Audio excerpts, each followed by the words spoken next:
A distração é o seu maior inimigo. Escreve aí, ó. A sua distração é seu pior inimigo. E vou falar diferente, uma segunda versão disso. A sua, e aqui coloca um asterisco no sua, distração é o pior inimigo do seu 6 em 7. Bem-vindo, bem-vindo, bem-vindo à live dos atípicos. Uma live onde eu estou lendo o meu livro, Como Alavancar, como usar a internet para alavancar suas vendas ou criar um negócio digital do absoluto zero.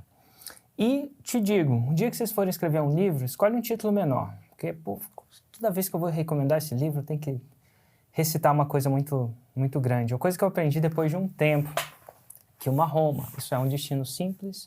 Quanto mais simples e atrativo, mais memorável ele é. Esse livro foi escrito em 2017. A gente está na página 92. E para você que quer fazer essa leitura, apesar de a gente estar na página 92, o assunto que a gente vai ler hoje é útil para todo mundo, mesmo que ele não tenha lido as páginas anteriores por algum motivo. E eu digo isso porque hoje a gente vai falar de como se fazer uma oferta irresistível, tecnicamente. Abram suas cartilhas na página 92, capítulo 6, versículo nenhum. Não tem versículo, isso aqui não é a Bíblia. Tá bom? Então vamos lá. Segredo da caixa preta. E para quem não sabe, vou fazer uma breve uma introdução de 5 segundos a 5 minutos, talvez 1 minuto, do que foi lido agora. Até agora, eu ensinei as pessoas, né? Mostrei alguns passos estratégicos para você construir uma audiência. Isso é, pessoas que prestam atenção em você. Uma audiência qualificada. E depois eu falei como construir uma lista. Sendo que listas são as pessoas da sua audiência que te deram um contato para você criar um relacionamento com elas. Então, primeiro, você vai na balada, alguém presta atenção em você. Ou você presta atenção em alguém. Mas, na verdade, se você está interessado em alguém, esse alguém também tem que prestar atenção em você. Esse é o primeiro passo. O segundo passo é passar, conversar, criar valor, tal que essa pessoa queira criar um relacionamento mais profundo com você. Eu não estou falando de namorar nem se comprometer, não. Ela queira sair com você. E para isso ela vai te dar o contato para vocês comunicarem e aprofundar esse lançamento. No mundo do marketing digital, a gente chama isso de lead. A gente chama de audiência aquele que presta atenção em você. Vocês estão aqui, alguns de vocês nunca me deram seu contato, seu e-mail, seu telefone para eu criar uma relação mais profunda. E no mundo do marketing, quando você dá esse contato, você passa a se chamar de lead. É um apelido. E quando você compra, você tem um apelido de cliente. Então, de audiência para lead para cliente. É isso que você quer necessariamente aprofundar a relação. Então, digita aí nos comentários de audiência, aí uma setinha. Depois vira lead, uma setinha vira cliente. E no mundo do marketing, como é que a gente aprofunda? Como é que eu estou fazendo aprofundando isso? Primeiro, eu produzi um monte de conteúdo gratuito, ainda produzo. Esse é um deles. Alguns de vocês ainda não viraram minha lead, mas um dia vão virar, eventualmente, né? Porque senão você não estava aqui prestando atenção. Um dia você vai querer aprofundar isso. Um dia, isso aqui que eu estou mostrando para você vai ser superficial demais para você, para aquilo que você quer atingir, você quer aprofundar. Do mesmo jeito que uma relação com alguém, às vezes, simplesmente tomar um café ou sair para uma balada, passa a ser superficial e você vai querer aprofundar essa relação. Você vai querer aprofundar esse relacionamento. E aí, você vai virar uma lead. No marketing digital, no meu caso, eu estou usando a ferramenta para que você vire uma lead, a Masterclass 6 em 7. Masterclass 6 em 7 é como se fosse um date no mundo da sedução. É como se fosse um date no mundo da sedução. Você vai se encontrar, a gente vai se encontrar para aprofundar esse relacionamento. E alguns de vocês vão querer se comprometer depois do date, né? Isso acontece, depois do encontro. Isso pode acontecer para alguns, pode não acontecer para outros. Eu vou chutar que cerca de 10% das pessoas vão querer, e eu chamo essas pessoas dos atípicos. Porque típico é você comprar um livro e não ler até o final. Né? Típico é você estar mais curioso sobre o assunto, é mais típico. está curioso e não comprometido. Então, você sempre tem que estar mirando. Escreve aí, ó. Em geralmente 10%. Geralmente 10%. E desses 10%, alguns vão se tornar comprometidos. É geralmente esse número, tá? Que eu acho. Então, se a gente tem 500 pessoas aqui agora, 450 são típicos, estatisticamente. E 50 tendem a ser atípicos. Por isso que chama atípico, né? Fora do típico. E atípico, não só do ponto de vista, em ponto de vista de tudo. Atípico no ponto de vista de foco. 50% vão se distrair no meio dessa jornada. E a distração é o seu maior inimigo. A distração é o seu maior inimigo, na minha opinião. Vou te falar. Escreve aí, ó. Vou escrever na capa do livro que eu vou sortear. Sortear não, esse aqui vai para quem fizer postagem no final, dizer o que aprendeu. Vou escrever uma coisa. A sua distração é seu pior inimigo.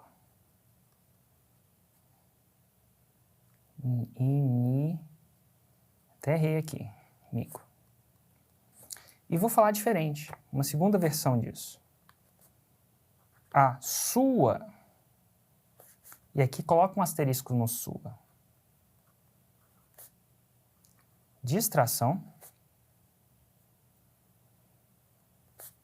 é o pior inimigo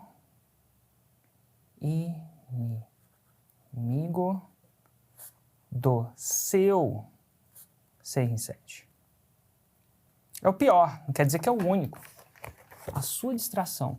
E depois de um tempo, vendo e falando com pessoas que fizeram 6 em 7 de tudo quanto é jeito. Lembrando, tudo quanto é jeito. Pessoas que fizeram 6 em 7 de tudo quanto é nicho. Pessoas que tinham escolaridade, pessoas que não tinham. Pessoas que tinham PhD e pessoas que não tinham. Eu entrevistei, na semana passada, uma pessoa que tinha PhD que fez 6 em 7. Eu já entrevistei pessoas que não têm nem o 2º grau, nem terminaram o ensino fundamental e têm o 6 em 7. Então, eu vejo que o que difere eles é que eles têm foco. Não é porque eles têm mais... Não são pessoas necessariamente mais inteligentes. Não necessariamente. No mundo do empreendedorismo não é assim. No mundo lá do concurso público, das provas, é assim. Entre outras coisas, é assim. Sua capacidade cognitiva te ajuda muito. No mundo do empreendedorismo também ajuda, mas não ajuda tanto. Foco. Foco, não é nem disciplina. Porque uma vez que você tem foco, não tem como não ter disciplina. É foco. Sua capacidade e escolha de se não distrair. E aqui eu falo para vocês, como é que vocês vão assistir a Masterclass 6 em 7?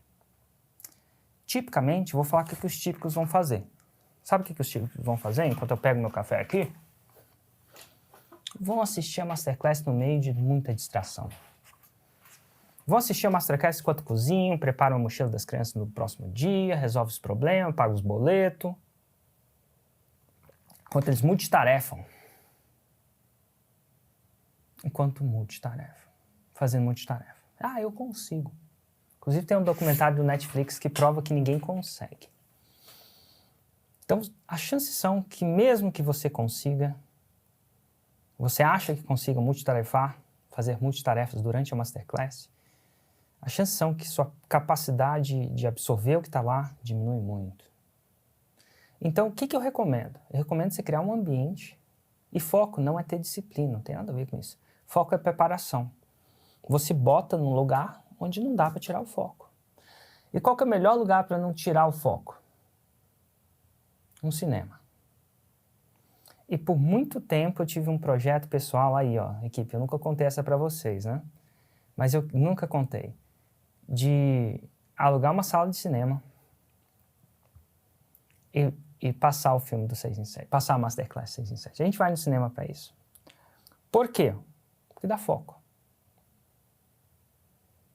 Mesmo o mais distraído tem dificuldade de perder o foco dentro do cinema. Talvez um dia eu faça isso. E ao mesmo tempo, talvez você não tenha um cinema em casa, mas você tem um quarto. Você pode colocar um sinal dentro desse quarto. Por favor, não me interrompa, a não ser que alguém esteja morrendo. Por favor, não me interrompa, a não ser que seja caso de vida ou morte.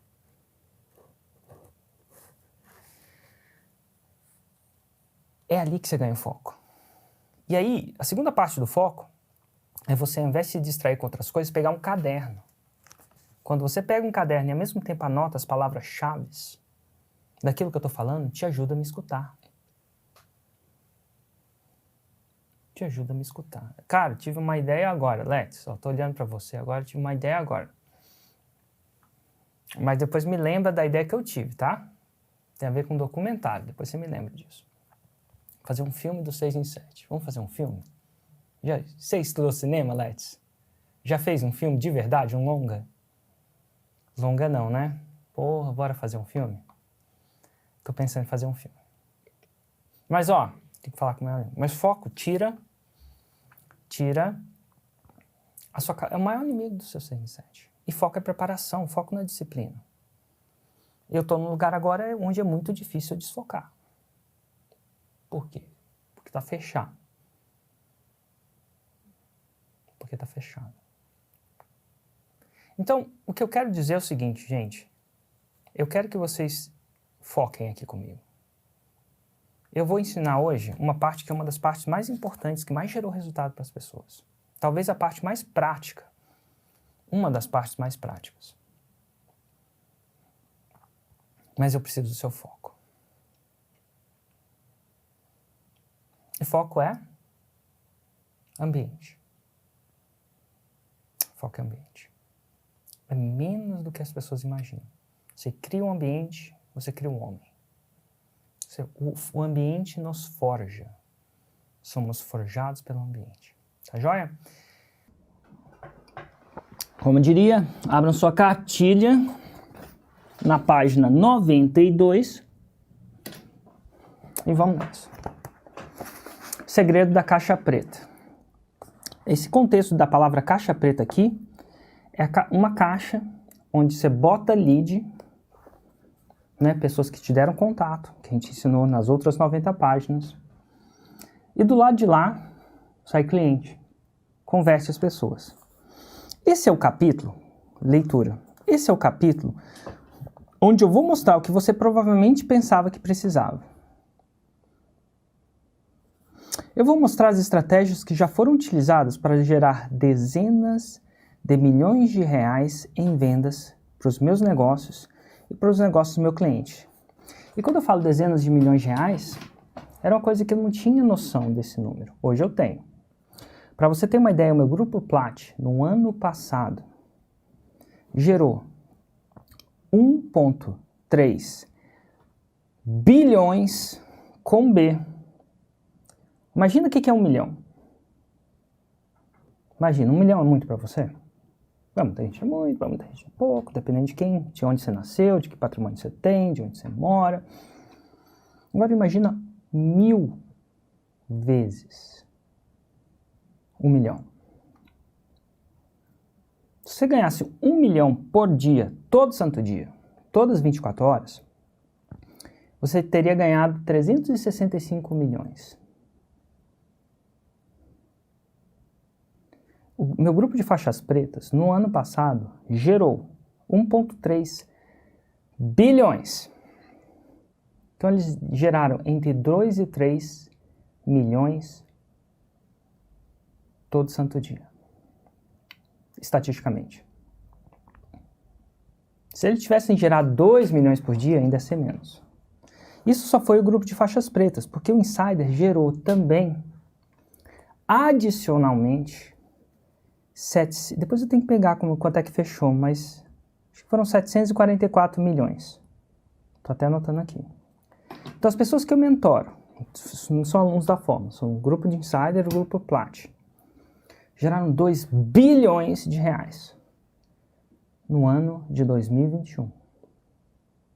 Então, eu vou falar assim, eu vou começar a mostrar estratégias utilizadas para gerar dezenas de milhões, eu estava sendo conservador. E hoje eu posso dizer isso.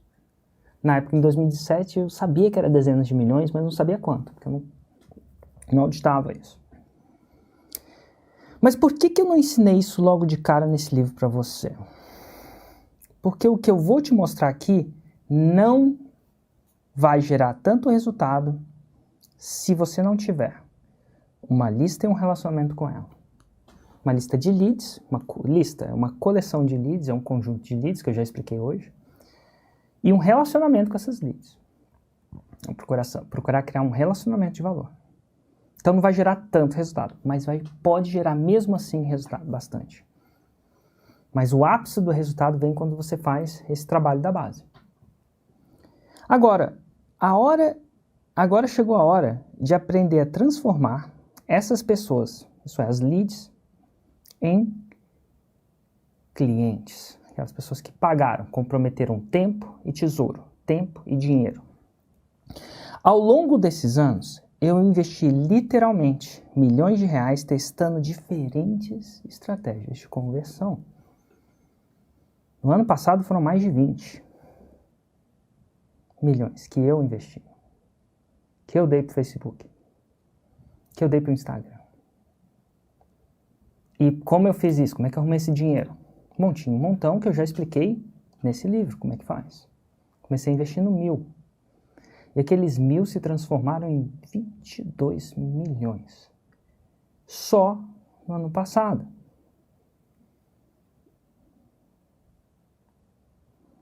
Então eu testei isso. Com o quê? Com o meu dinheiro. Podia ter comprado um carro, uma casa. Quando eu falo para vocês que eu não preciso mais trabalhar, talvez isso seja uma dica que eu não preciso mais trabalhar. Se eu tivesse parado ano passado, no ano de 2020, eu tinha esse dinheiro, eu poderia ter continuado minha vida em algum lugar desse mundo. E eu sei que isso não sei quanto dá para viver, depende do seu estilo de vida, o que você come, o que você compra, como é que você gasta. Mas eu tinha esse dinheiro. Estava comigo. Eu investi esse dinheiro. E eu descobri muita coisa e muita coisa ruim, muita coisa boa ao investir, ao botar mais de 20 milhões. Depois eu tenho que fazer um estudo de quanto que eu já investi na minha vida. Investi 100 milhões, não sei se é 100 milhões. Vamos pegar o número certinho com a contabilidade, isso aí está na contabilidade. Eu investi esse dinheiro, saiu do meu bolso da minha empresa, né, da minha pessoa física, pessoa jurídica, perdão. Aí a gente tem a pessoa física, tem a pessoa jurídica, quem é empresário sabe o que é isso. Quem não é, acho que sabe também, tá bom? E eu descobri muita coisa boa e muita coisa ruim no processo. Mas nada chegou perto de dar tanto resultado quanto essas duas estratégias. Isso era a minha visão de 2017 e agora eu vou atualizar se tem alguma. Estratégia número 1.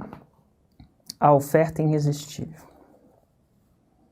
A primeira maneira é construir e apresentar o que eu chamei de oferta irresistível. Um grande problema que as pessoas enfrentam na hora de vender é parecer que estão querendo enfiar o produto ou serviço goela abaixo do cliente. É ou não é verdade? Quem nunca viu um vendedor que você tinha a impressão que ele estava tentando te enfiar aquele produto por goela abaixo? Na força. Você, como consumidor, já deve ter se sentido assim, indo para a página 93, mais de uma vez. Isso acontece porque quem está fazendo a oferta faz do jeito que eu considero errado ou não faz tão bem quanto poderia. Existe um erro muito comum que as pessoas cometem quando fazem uma oferta e eu vou contar qual é esse erro na minha opinião. De novo, isso aqui não é verdade, isso aqui é o livro que eu sou autor e isso aqui é a minha opinião. Não sou dono da verdade não, tá bom? Mas já botei meu dinheiro à prova, como mencionei para vocês aqui. Agora eu quero fazer uma pergunta. Quando você estiver no papel de quem vende, não vai querer que o seu cliente se sinta que está sendo obrigado a comprar, certo? você também não quer se sentir inconveniente, não é mesmo? Por isso que muita gente não gosta de vender. Porque ele acha que, né, está se sentindo inconveniente. Você não quer se sentir inconveniente. E se eu te dissesse que existe uma forma de fazer uma oferta que não só vai evitar essa situação, como também vai fazer com que o desejo da pessoa de comprar seja até maior que a sua vontade de vender?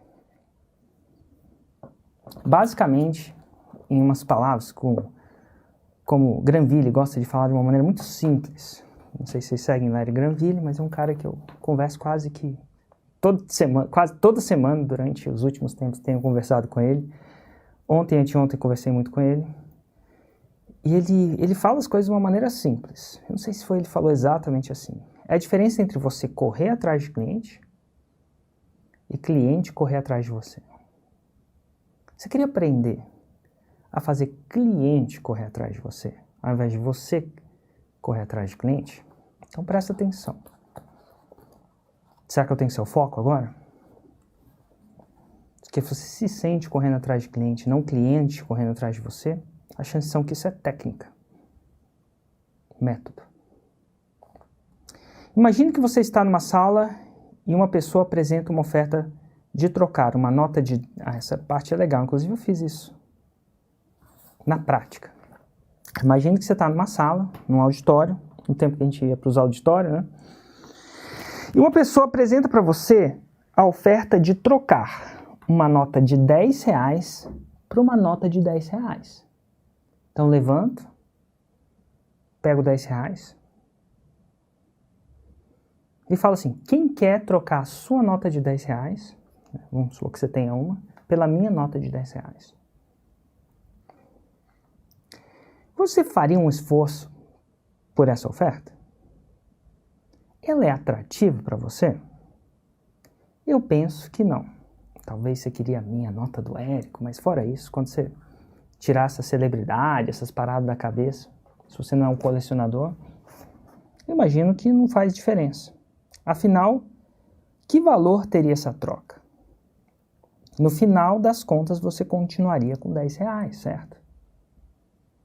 Agora pensa na segunda situação. Uma segunda situação hipotética.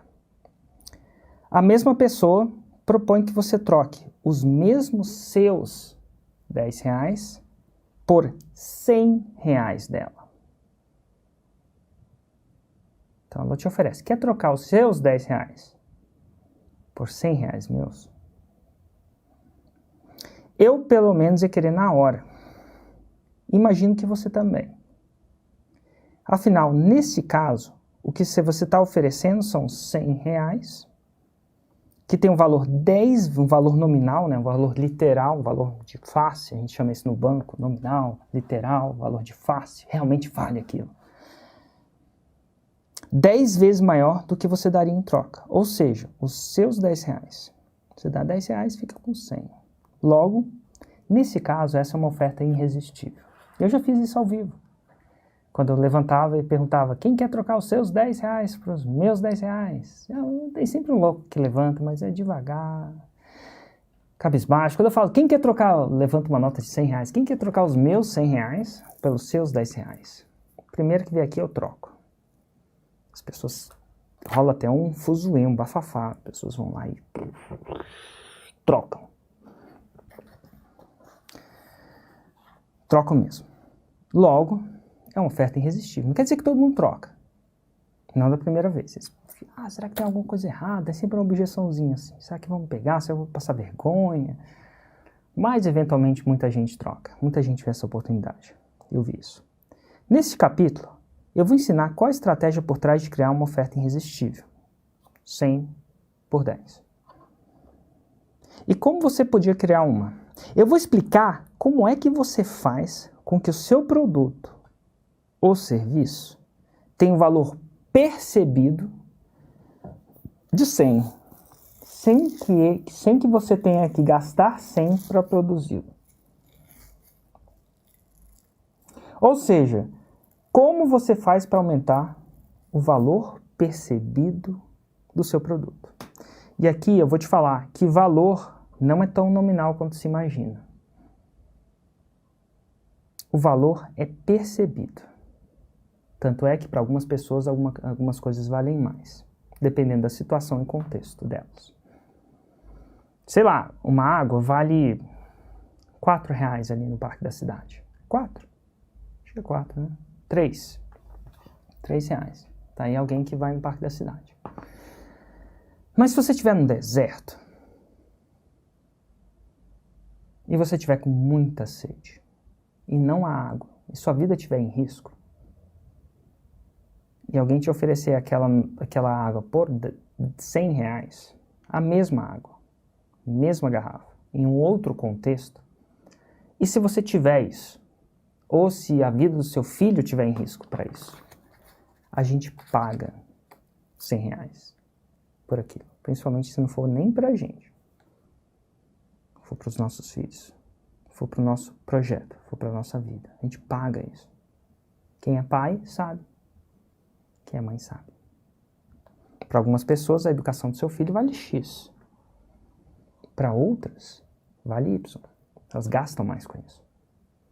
E às vezes a escola é a mesma. Às vezes a educação é a mesma. Pode ser a mesma.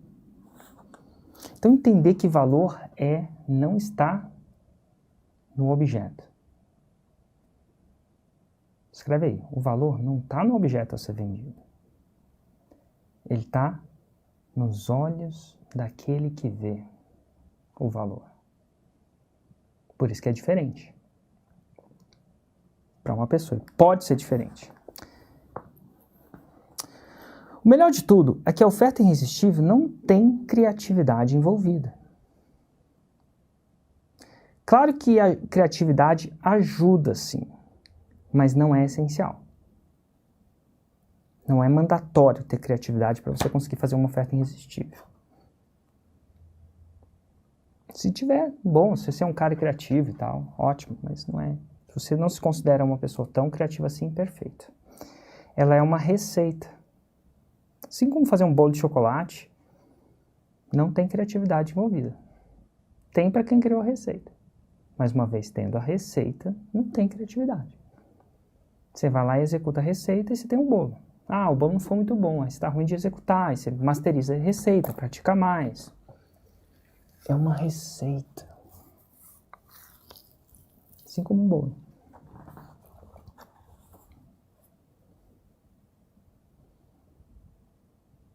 Ela é uma receita, e aqui, eu estou na página 93, eu vou mostrar o passo a passo e todos os ingredientes necessários para essa oferta dar certo para você.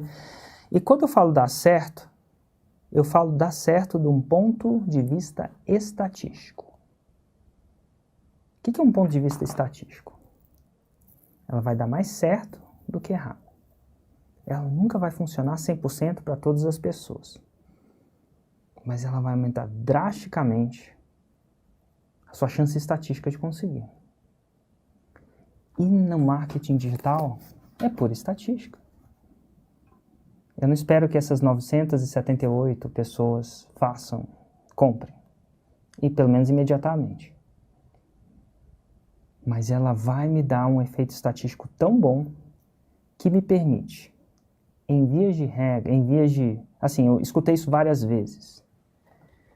Você gerar o equivalente a 1 ano de vendas do que você faria sem essa técnica em 7 dias. Comparativamente, estatística é bom. E para muita gente, são 6 em 7 é isso. É equivalente a 1 ano de vendas em 7 dias. E eu sei que, de repente, para algumas pessoas não é.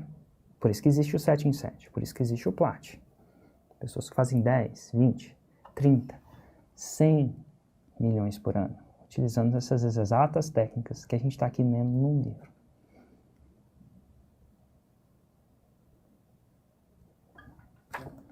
Para eles é 1 ano de vendas em 7 dias, que são muitos anos de vendas em 7 dias. Quando você faz um 7 em 7, um 8 em 7, 10 milhões em 7 dias. Coisa que hoje é normal acontecer. Né? Se ouvir muito. E claro, se os Platinum fizessem 8 em 7, eles não faturavam 1 bilhão, mais de 1,3 bilhões só no ano passado. Não dá sem fazer 8 em 7.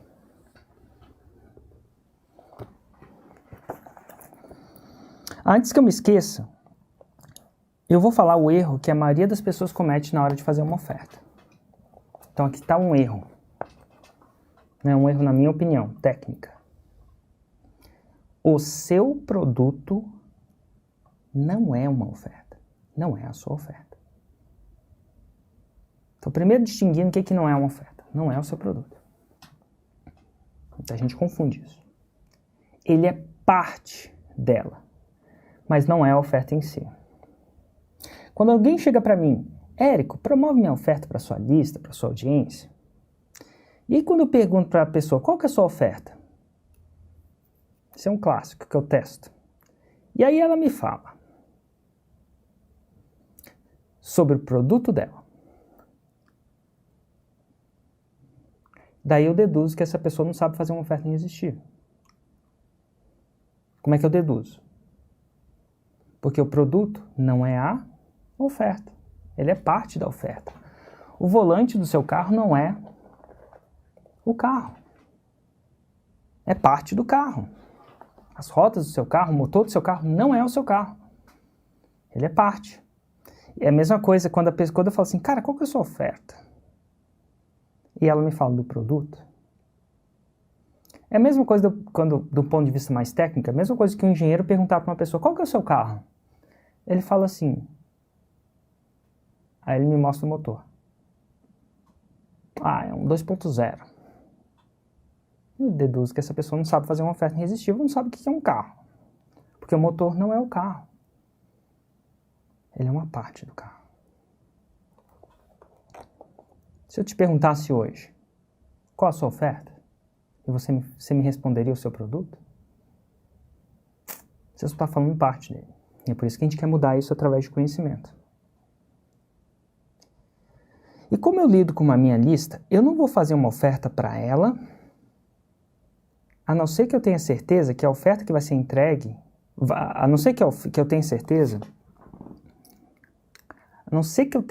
ó, minha dentista falou que para parar de comer, ela falou que para parar de comer caneta, viu, gente? Ela falou que ela não vai continuar consertando meus dentes até o resto da vida.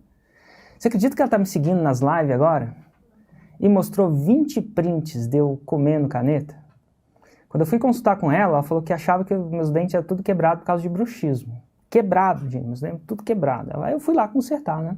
Na verdade, fui lá pegar uma cárie e ela acabou falando, Érico, precisa consertar essas paradas. Você acredita que eu fui lá fazer uma revisão?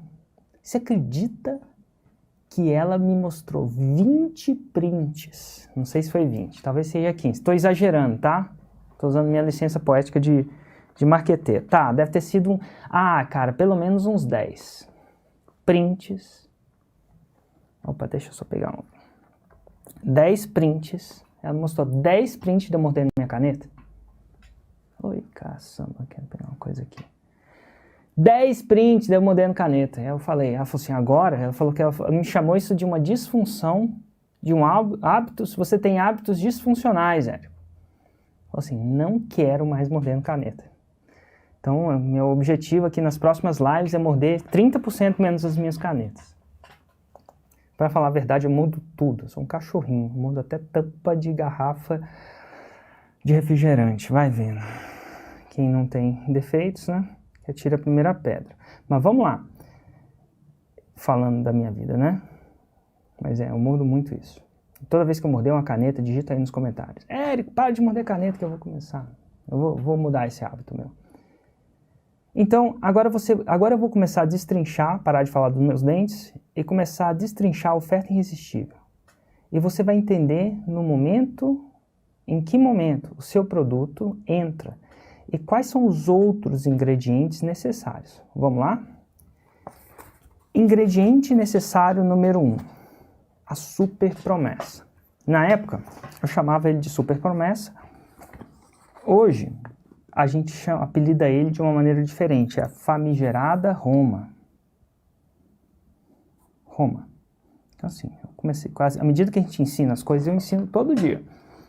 Todo dia, ou quase todo dia, eu entro às 7h47, a não ser que eu tenha lendo esse livro, e converso com meus alunos. no final dessa live, eu vou conversar com um aluno meu. E lá ele vai me perguntar coisas. No caso, sobre oferta irresistível. Hoje as dúvidas serão sobre oferta irresistível ao final dessa live. E a gente fala muito de Roma, a palavra Roma, que em 2017 eu chamava de super promessa. Para você atrair o seu cliente para a sua oferta, você precisa captar a atenção da pessoa. Então a gente está falando de Roma ou super promessa, como eu digo aqui no livro. Para isso, você deve começar criando um nome para a sua oferta. Nem sempre você vai descobrir um bom nome logo de cara. Mas procure não se prender muito nisso, para não acabar passando meses tentando escolher um bom nome. Dá nome aos bois. Faça uma lista com várias opções, dentro de um prazo determinado, escolha a melhor opção que você conseguiu pensar dentro daquele prazo, pois depois do nome você precisa definir a sua super oferta, super promessa. Nome de produto ou de qualquer coisa, o nome da oferta, é igual ao nome de filho. Se a gente tivesse, algumas pessoas já sabem como é que vão chamar, mas se a gente tivesse mais de 9 meses para escolher, provavelmente alguns de nós escolheríamos ele em mais de 9 meses. Mas chega uma hora que você precisa escolher o nome do menino ou da menina. Você precisa fechar. E para mim foi difícil, dito isso.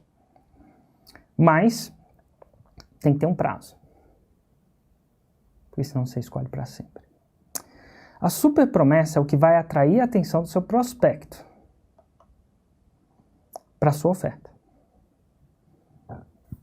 A atenção vem da super promessa, ou da Roma, não do nome. A atenção que você está aqui veio da minha Roma. Eu ensino empreendedores e aspirantes a empreendedor o caminho para o 6 em 7. Isso que atraiu vocês aqui. Por isso que eu tenho, sei lá, 1000 pessoas aqui. Se tem uma coisa que eu tenho noção aqui, tenho certeza, é que vocês, fora os caras que caíram aqui de paraquedas, querem aprender a fazer 100 mil reais em 7 dias. Porque foi por isso que vocês estão aqui. Vocês me seguem. E se você, por acaso, não quer, para de me seguir. Vai embora. Por favor, não seja um peso morto na minha, tá? Ainda tá a tempo. Então, a super promessa é o que vai atrair a atenção do seu prospecto. O que atraiu a atenção sua, atenção, foi a promessa. E a sua oferta vai fazer com que ele tenha vontade de saber mais sobre o que você está falando. A sua oferta não explica, mas ela causa curiosidade.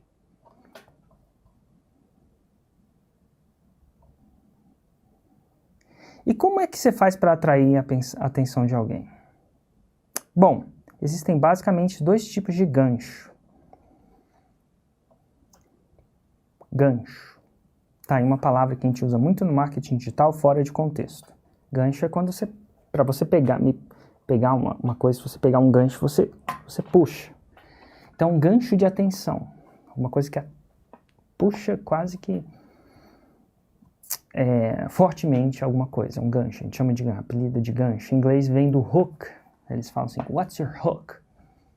Se você for estudar marketing digital fora, né, das escolas que eu estudei e tal, eles vão falar, what's the hook? Eu chamo de Roma. Hoje eu chamo de Roma. De uma maneira mais didática, que eu achei mais didática e aterrissava melhor para os meus alunos. Então existem 2 tipos de gancho. Um que apela para o desejo da pessoa, o que usa controvérsia para incitar a curiosidade. Vamos lá. Primeiro caso, poderia ser um gancho que apele para o desejo da pessoa. Cria um negócio digital totalmente do zero que você possa tocar de qualquer lugar do planeta com uma boa conexão de internet. Esse é um gancho. Apela para um desejo. Qual que é o desejo que eu estou apelando? Eu conheço meu avatar. É tocar de qualquer lugar, um negócio que você pode tocar de qualquer lugar com uma conexão de internet. Quer um outro gancho, mais potente, que eu descobri quase que 2 anos depois de escrever esse livro? Te ensina a fazer um 6 em 7, que são 100 mil reais em 7 dias. É um gancho. Apela para um desejo. O desejo de você fazer 100 mil reais em 7 dias de forma íntegra. Sem esqueminha, sem letra nenhuma. Quem não se interessa por esse tipo de coisa? As pessoas desejam isso. Pelo menos as pessoas do meu público. Quem não deseja isso, necessariamente é o concurseiro, que por suas ações quer exatamente passar no concurso, eventualmente ter estabilidade. e aquele pagamento que ele espera com aquele tipo de trabalho. Então, não atrai para qualquer pessoa, mas atrai para o meu prospecto. Então, apelar para o desejo de uma pessoa faz com que ela queira descobrir como alcançar essa promessa aí. Como chegar a Roma, como eu digo hoje. Bum! Você tem a atenção dela.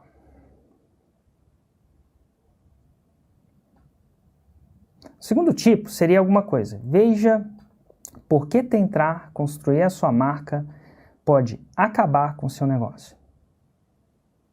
Na época, era esse tipo de pessoa que competia pela atenção do meu cliente, né? Hoje eu já não tenho minhas dúvidas, mas na época que eu escrevi esse livro eu achava que era isso. Ou pode levar você à falência. Controverso. Veja por que, vamos entrar num outro nível, veja por que tentar emagrecer correndo na esteira pode te fazer engordar. Veja por que a academia que você faz engorda ao invés de emagrecer. Controverso. Você tem atenção. Você está falando que a pessoa está tentando chegar a Roma, a algum lugar, e o que ela está fazendo não é intenção. Hoje em dia, eu não ensino mais esse tipo controverso de gancho. Não ensino mesmo. Eu acredito que o primeiro é muito mais potente. Então você vai me ver muito pouco falando de ganchos controversos.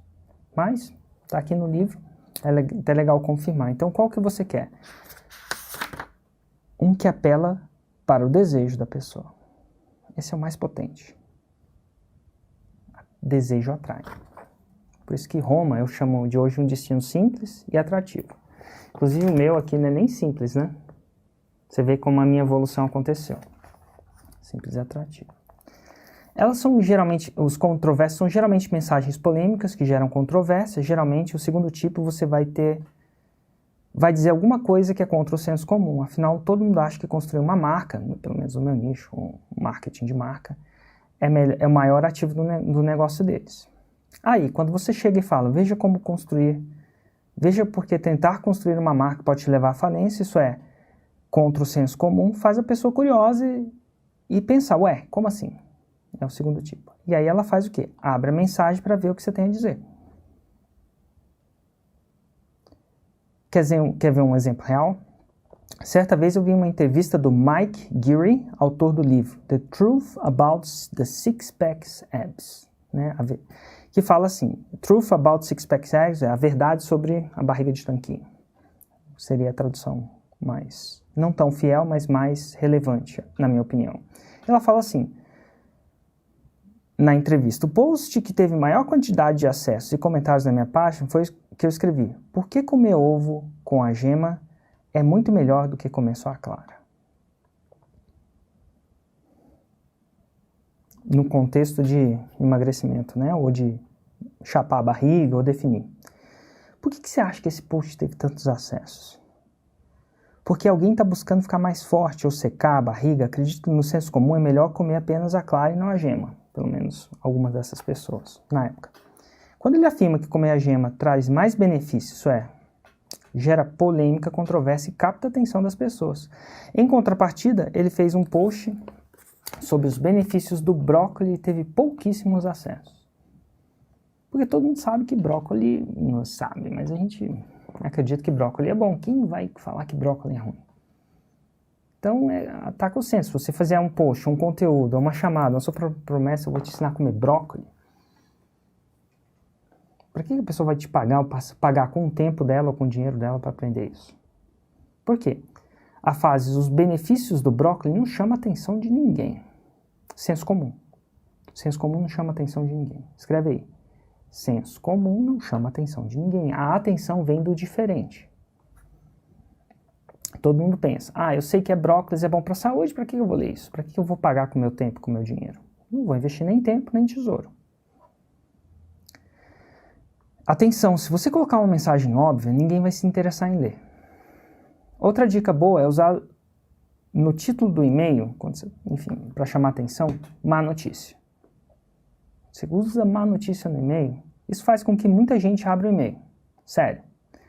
Muita gente mesmo.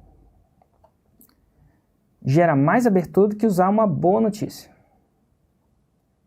porque brinca com a curiosidade das pessoas. Testa aí e me conta os resultados. Até é por isso, acredito eu, que os jornais abrem o seu DFTV, o seu jornal regional, e faz uma estatística. Quantas boas notícias você vai ver lá? E quantas más notícias?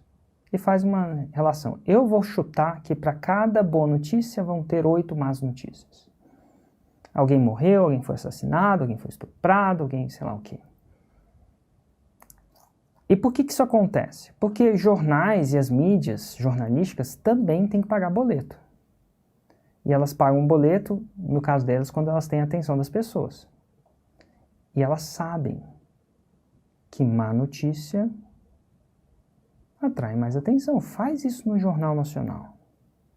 Faz a estatística. Um dia pega e senta e vê o Jornal Nacional de cabo a rabo. E para cada boa notícia você coloca um risquinho, para cada má notícia você coloca um outro risquinho. Vê a proporção lá. É isso que acontece. Má notícia tende a gerar mais atenção. Daí você me conta os resultados. Então, toda oferta começa com uma super promessa, ou uma Roma. Não negligencie a super promessa, pois ela vai captar a atenção da pessoa para escutar a oferta. Beleza? Agora, uma coisa muito importante, a promessa ou Roma não pode ser mentira.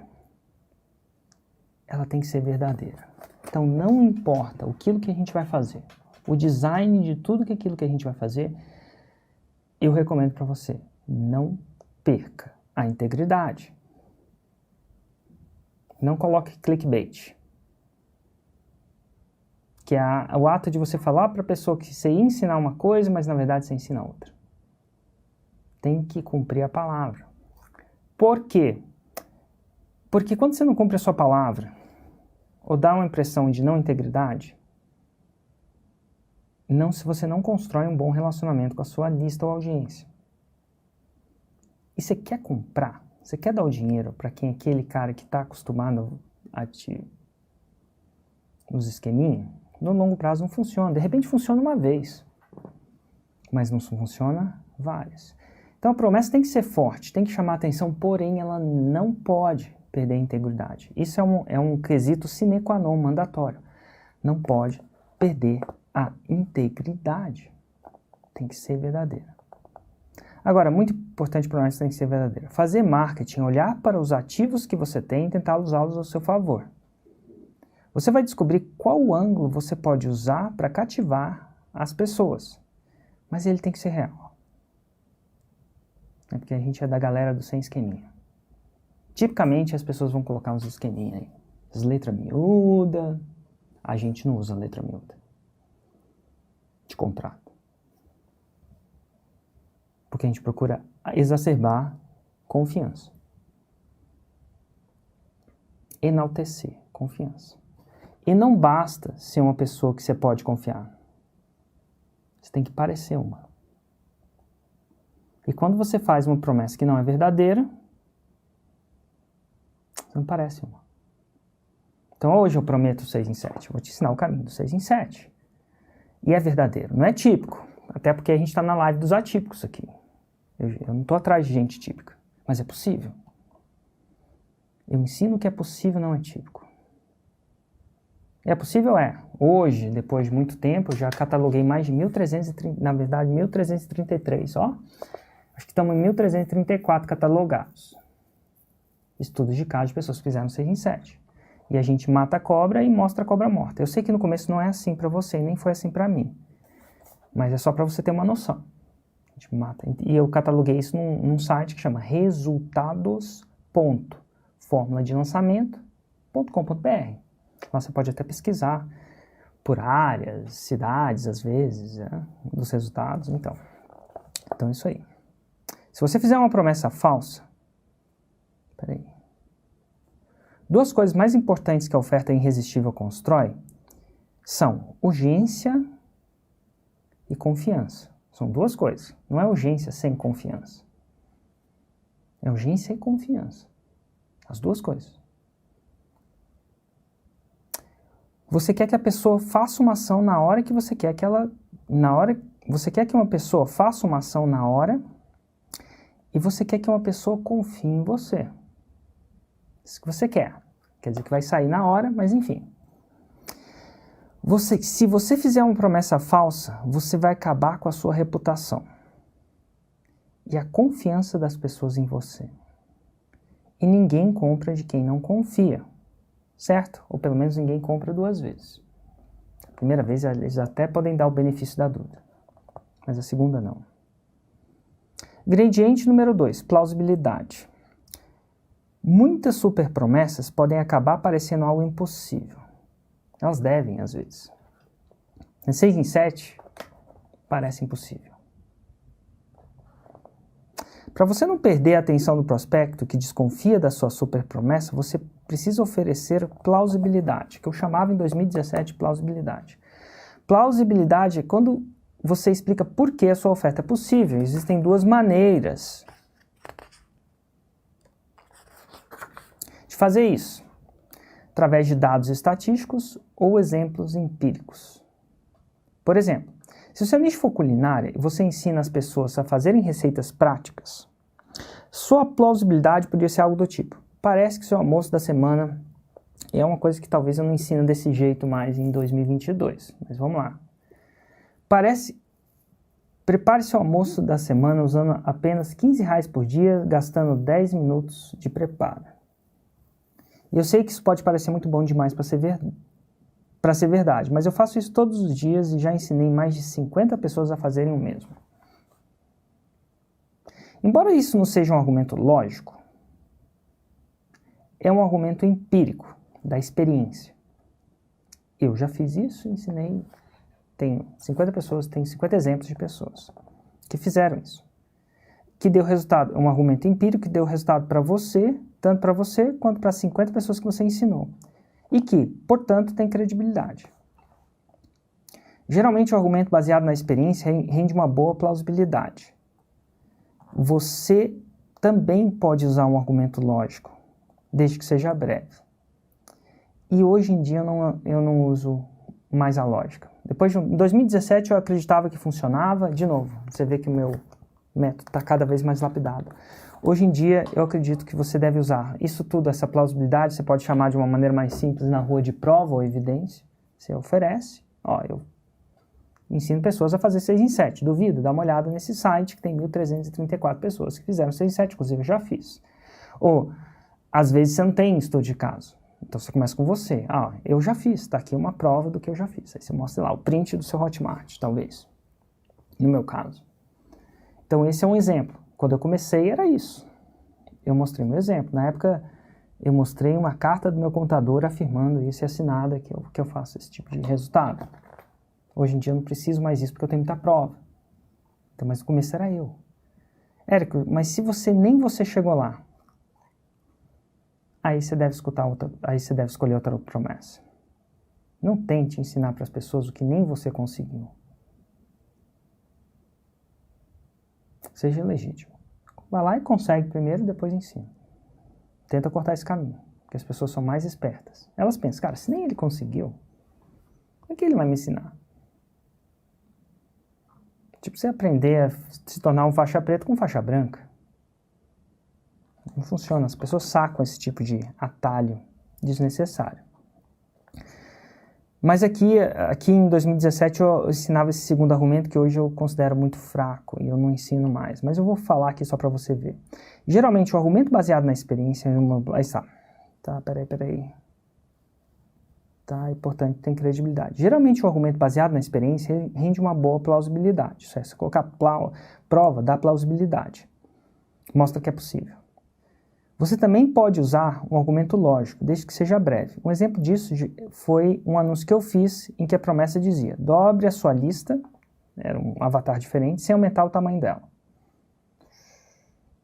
Dobre a sua audiência, sua lista de leads, sem aumentar o tamanho dela. Como é que faz isso? E a minha plausibilidade explicava que você podia fazer isso dobrando o número de cliques. Ou seja, sem aumentar o tamanho da lista. Então, basicamente, se você tinha uma lista de 1.000 pessoas, e elas clicavam 100 vezes nos seus e-mails quando você mandava. Ele falou assim, cara, você não vai aumentar o tamanho da lista, mas você vai aumentar o número de cliques.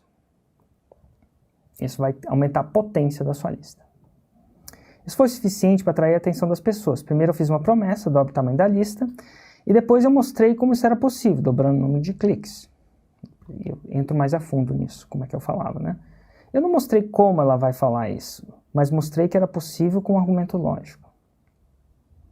Então, eu não recomendo usar mais argumentos lógicos nessa hora da oferta, mas tá aí no livro, caso você queira usar. Um outro jeito de conseguir o mesmo efeito seria dizer o seguinte, dobre sua lista sem aumentar o tamanho dela. Eu sei que isso pode parecer muito bom demais para ser verdade, e eu também estaria um pouco receoso em ouvir isso, mas eu já fiz isso várias vezes, já vi várias pessoas fazendo, e eu vou mostrar para você como é possível. Aí você mostra isso acontecendo. Mari, você tem que sacar que é o seguinte. Hoje eu explico dessa maneira. A sua audiência tem um Santo Tomé dentro dela.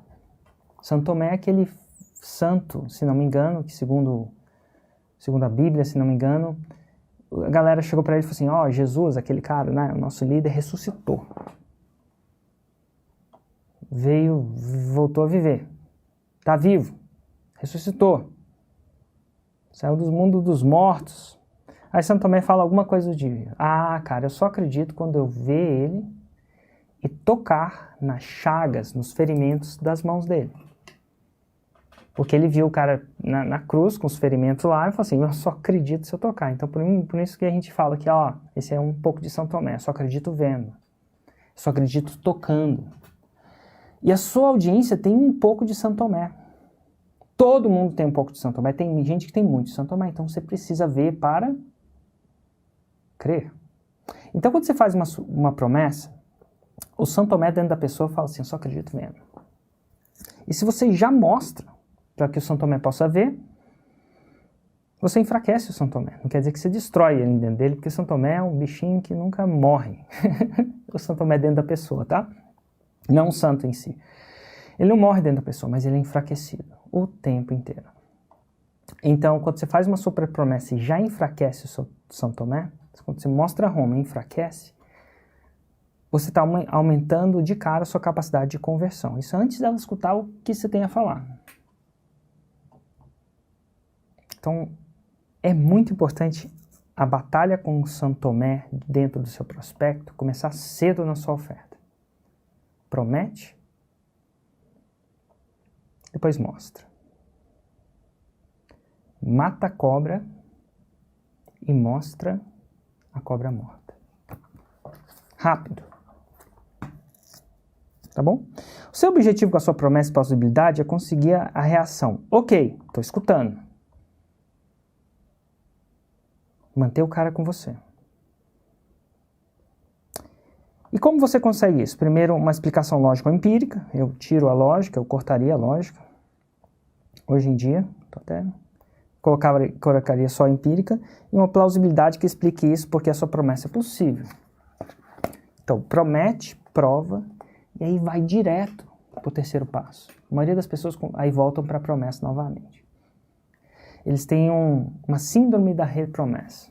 Fica prometendo o tempo inteiro. Uma vez é o suficiente. Vocês já me escutaram. Ensino empreendedores, aspirantes a empreendedor o caminho para o 6 em 7. Vocês já escutaram isso. Não preciso ficar repetindo isso. Eu estou repetindo aqui porque didaticamente, mas eu não preciso ficar repetindo. Eu prometo. Falo, duvida. Eu também duvidaria no seu lugar. Está aqui as evidências. O Santo Tomé dentro de você. E ainda não ensino como fazer o 6 em 7. Eu vou direto para a história. Ingrediente número 3 é a história. A gente falou desse ingrediente número 3 logo quando eu comecei a ler o livro. Porque eu prometi, no caso não foi em 6 em 7, eu prometi como usar a internet. Está tudo invertido, né? Alavancar suas vendas ou criar um negócio digital do zero. Opa! Na época desse livro eu não coloquei prova. Devia. O próximo vai ter. E eu fui direto para a história e expliquei por que eu vou direto para a história. Aqui a gente vai ver de um ponto de vista mais técnico, menos empírico. Mesmo o exemplo que eu fiz nesse livro, mais empírico. E no primeiro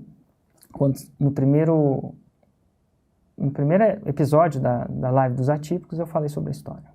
E aqui a gente vai falar de novo sobre a história. O terceiro ingrediente de uma oferta irresistível, lembra que o carro tem um motor, tem um volante. A oferta irresistível, olha só, por enquanto eu falei 3 ingredientes. Roma, Vou falar da linguagem que eu uso. Prova ou evidência. Eu chamava de plausibilidade. Complicado, né? Hoje em dia eu chamo de evidência ou prova. Roma, prova. História. Cadê o produto aqui? Lembra que eu falei que o produto era parte da sua oferta, mas não era oferta? Agora está ficando mais claro para você. Ainda não falei do produto. Prometi, mostrei evidência, agora eu conto uma história.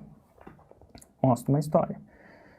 É por meio de histórias que nós, seres humanos, assimilamos informação da maneira mais fácil.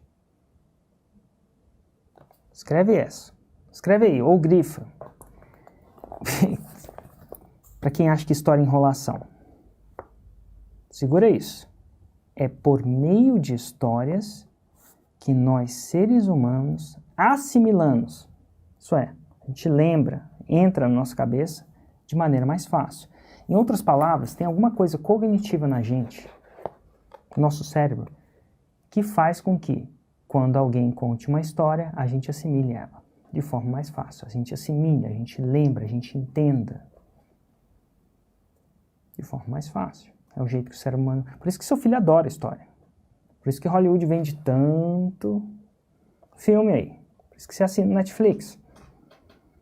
Você quer história o tempo inteiro. Você quer história boa.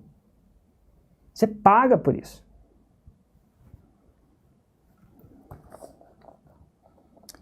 Todo mundo lembra pelo menos de uma história que marcou sua própria vida. Você lembra de uma? Você não lembra de uma? Aposto que sim.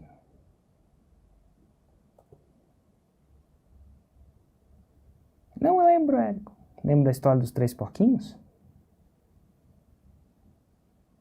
Tem um ensinamento lá. Lembra das parábolas? Se você é cristão, né? Lembra das algumas parábolas de Jesus Cristo? Filho pródigo? Tem um ensinamento lá. E até hoje você lembra de algumas delas. Ah, não lembra do filho pródigo, Érico? Você lembra de alguma outra da Bíblia? Até ele, Jesus, né, a figura de Jesus como, e eu sei que é uma figura santa, né, para os cristãos, até ele como professor, né, no ponto de vista de professor, quando ele ensinava um princípio, ele contava uma história. Eu não sei se Moisés contava uma história. Você lembra dos 10 mandamentos? Todos eles agora, se eu fizesse uma prova, de quantos você lembra? As chances são que nem todos. Inclusive, você lembra dos mais convenientes para você. Aqueles que são inconvenientes a gente tende a esquecer. Porque não está numa história os 10 mandamentos. Mas as histórias, no cursinho, quando alguém contava uma história, te fazia lembrar, assimilar mais a informação. A história é o ponto de conexão entre você e a sua audiência. Por isso, ela é um instrumento muito poderoso da sua oferta irresistível. Conexão. A gente tende a se conectar com histórias. E a gente tende a se conectar com aquele que conta a história. E quando eu escrevi esse livro, eu não tinha noção desse experimento que fez, mas a gente tende a se conectar mesmo. Basicamente, quando isso aconteceu, um experimento, eu esqueci, não é fake news não, viu galera? Mas enfim, eu não tenho a fonte de cabeça aqui. Porque esse é um exemplo que não está no livro, de repente se estivesse no livro eu teria a fonte. Mas pegaram 2 pessoas e colocaram numa ressonância magnética. E a ressonância magnética foi uma das coisas que teve a chance de você entender o que se passava dentro do cérebro, literalmente. Eles conseguem tirar o raio-x no cérebro e você saber o que está acontecendo ali. E aí pediu para a primeira pessoa contar uma história. E as 2 estavam na ressonância. Vai vendo, o cara está no meio daquele tubo de ímã.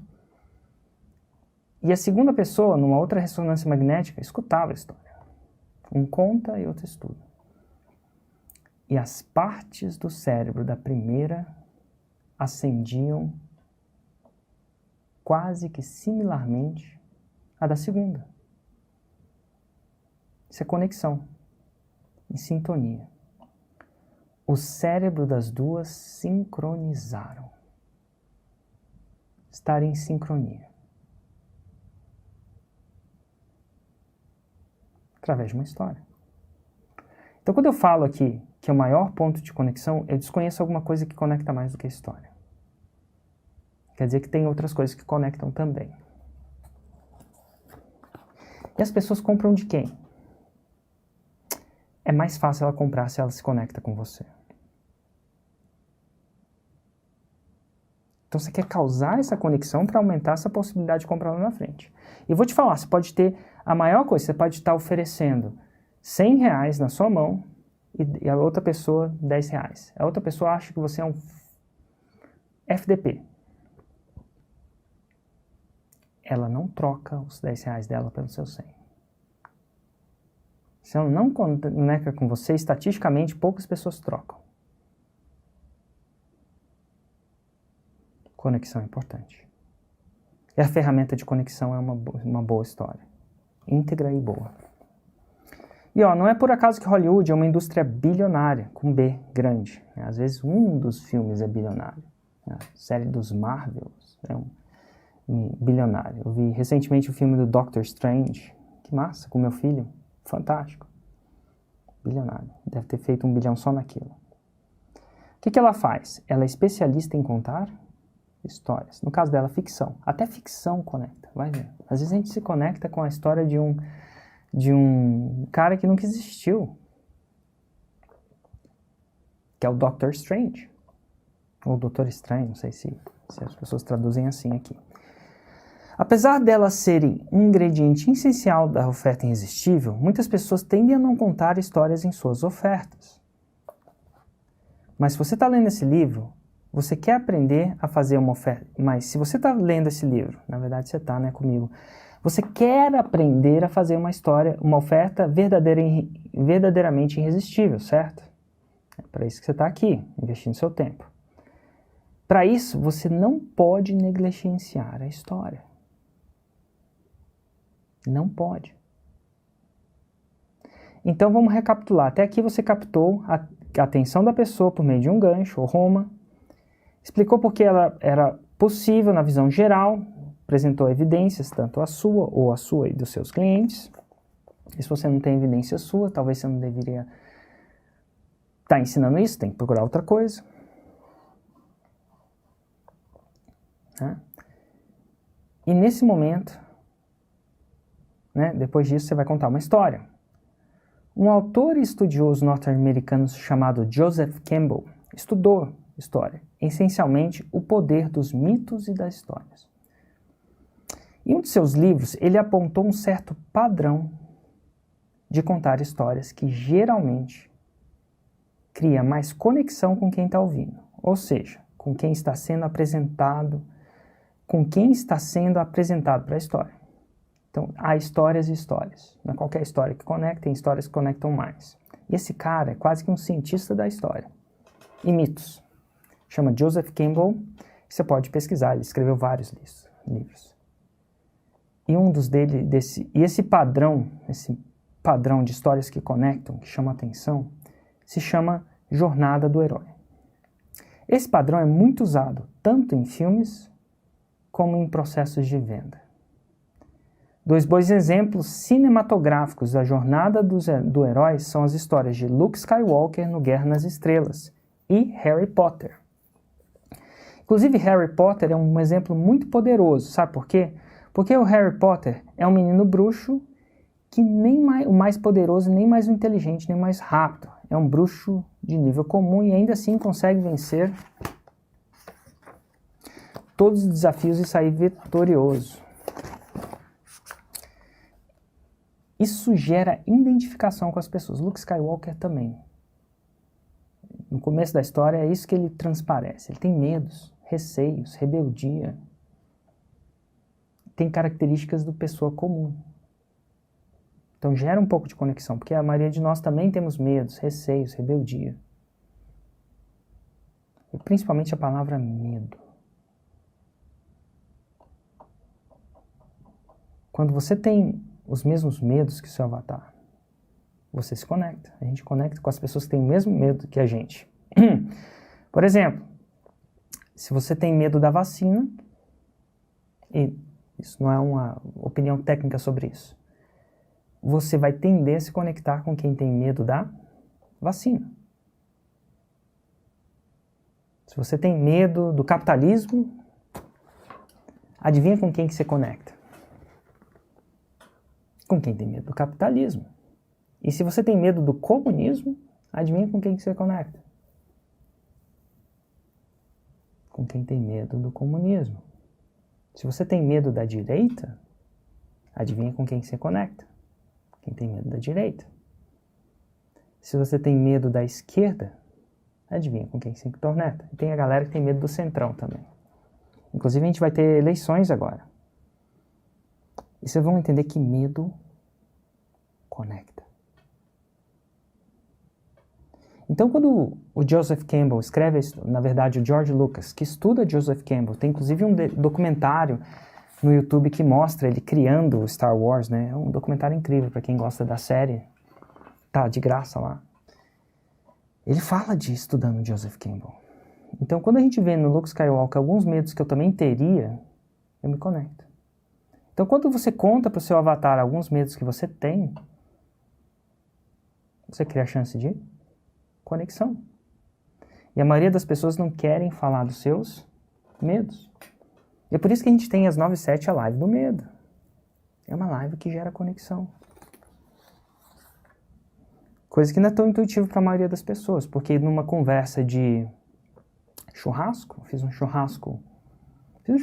faço meu churrasco de vez em quando, eu adoro fazer um churrasco, eu acho que é um processo de, sei lá, eu curto ficar mexendo no fogo, eu não sei se é uma coisa, eu acho que, sei lá, engraçado, né? Eu sinto homem fazendo churrasco, vai vendo, me sinto homem, se testasse a minha testosterona antes do churrasco, depois do churrasco, eu acho que a minha testosterona estava mais alta, só de fazer um churrasco, mexer com fogo, carne, cortar carne, sabe-se Deus por quê.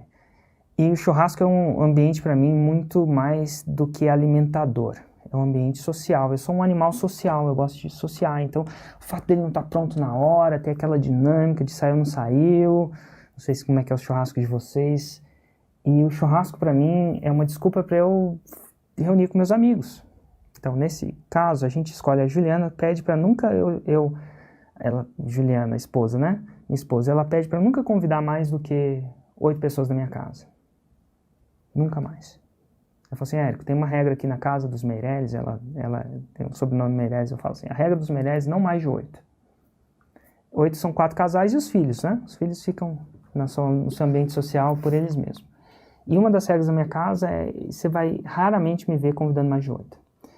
E a razão dela falar isso às vezes, eu acho, de enfatizar isso, ela falou assim, eu não consigo me conectar com mais de 8 casais, mais de 4 casais. 4 no máximo, 2, 3, às vezes 1, faço um churrasco com um casal.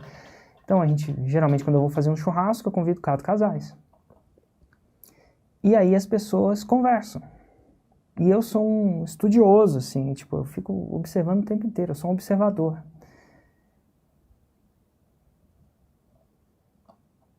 E medo conecta. Mas a maioria das pessoas não falam dos seus medos. Por exemplo, quem tem depressão, não sai falando que tem depressão. Ou teve depressão. Não é comum.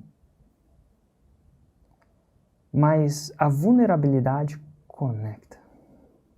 Então, você vai ver nas minhas histórias, eu falando dos meus defeitos também. Alguém consegue apontar um defeito que eu apontei já nessa live? Deixa eu ver se alguém no comentário consegue colocar. Vou ligar o comentário só para perguntar para vocês. Durante essa live, eu contei alguma história? Qual a história que eu contei? E qual um dos meus defeitos que eu falei abertamente aqui para vocês? Vamos ver se vocês sacaram. Enquanto eu estou pegando minha água aqui, enquanto vocês vão atualizando o comentário.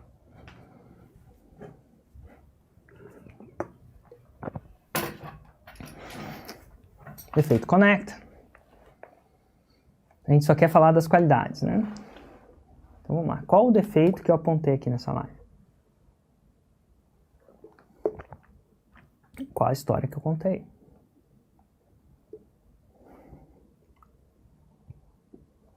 Geralmente quando eu ligo os comentários, demora um tempinho para muita gente. Qual o defeito que eu apontei? Qual o medo que eu falei?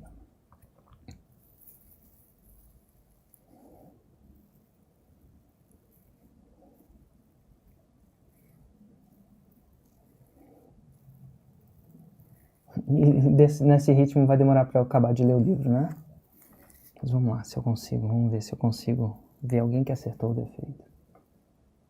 Ó, não tá rolando muito de eu conseguir. Opa, tá começando agora a ver. Ó, defeito, qual o defeito que eu fiz? Dou-lhe uma. Não tá vindo comentário ainda, eu acho que as pessoas estão, sei lá. Ó, eu falei que eu mordi a caneta. Eu falei que os meus dentes são todos quebrados. Todos quebrados, estou exagerando. Tem um monte de quebrado. Eu apontei um defeito meu. Naquele momento, se você tem esse mesmo defeito, primeiro você viu que é vulnerável você falar que você morde caneta. É vulnerável você falar do seu defeito. Qual outro defeito você classicamente sabe que eu aponto o tempo inteiro? Nas lives, se você escutar, você vai ver que eu falo que eu não sei ler bem. E não sei mesmo. Falo um pouco desse princípio disléxico que eu tenho. Isso conecta. Então, nas suas histórias não é só contar tudo que é bom. Porque tudo que é bom não conecta. Estou falando que não tem nada de bom em mim. Mas você vai ver constantemente eu falando abertamente de defeitos meus. Isso é óbvio. Porque eu sei que isso conecta. Então vamos lá. Continuando.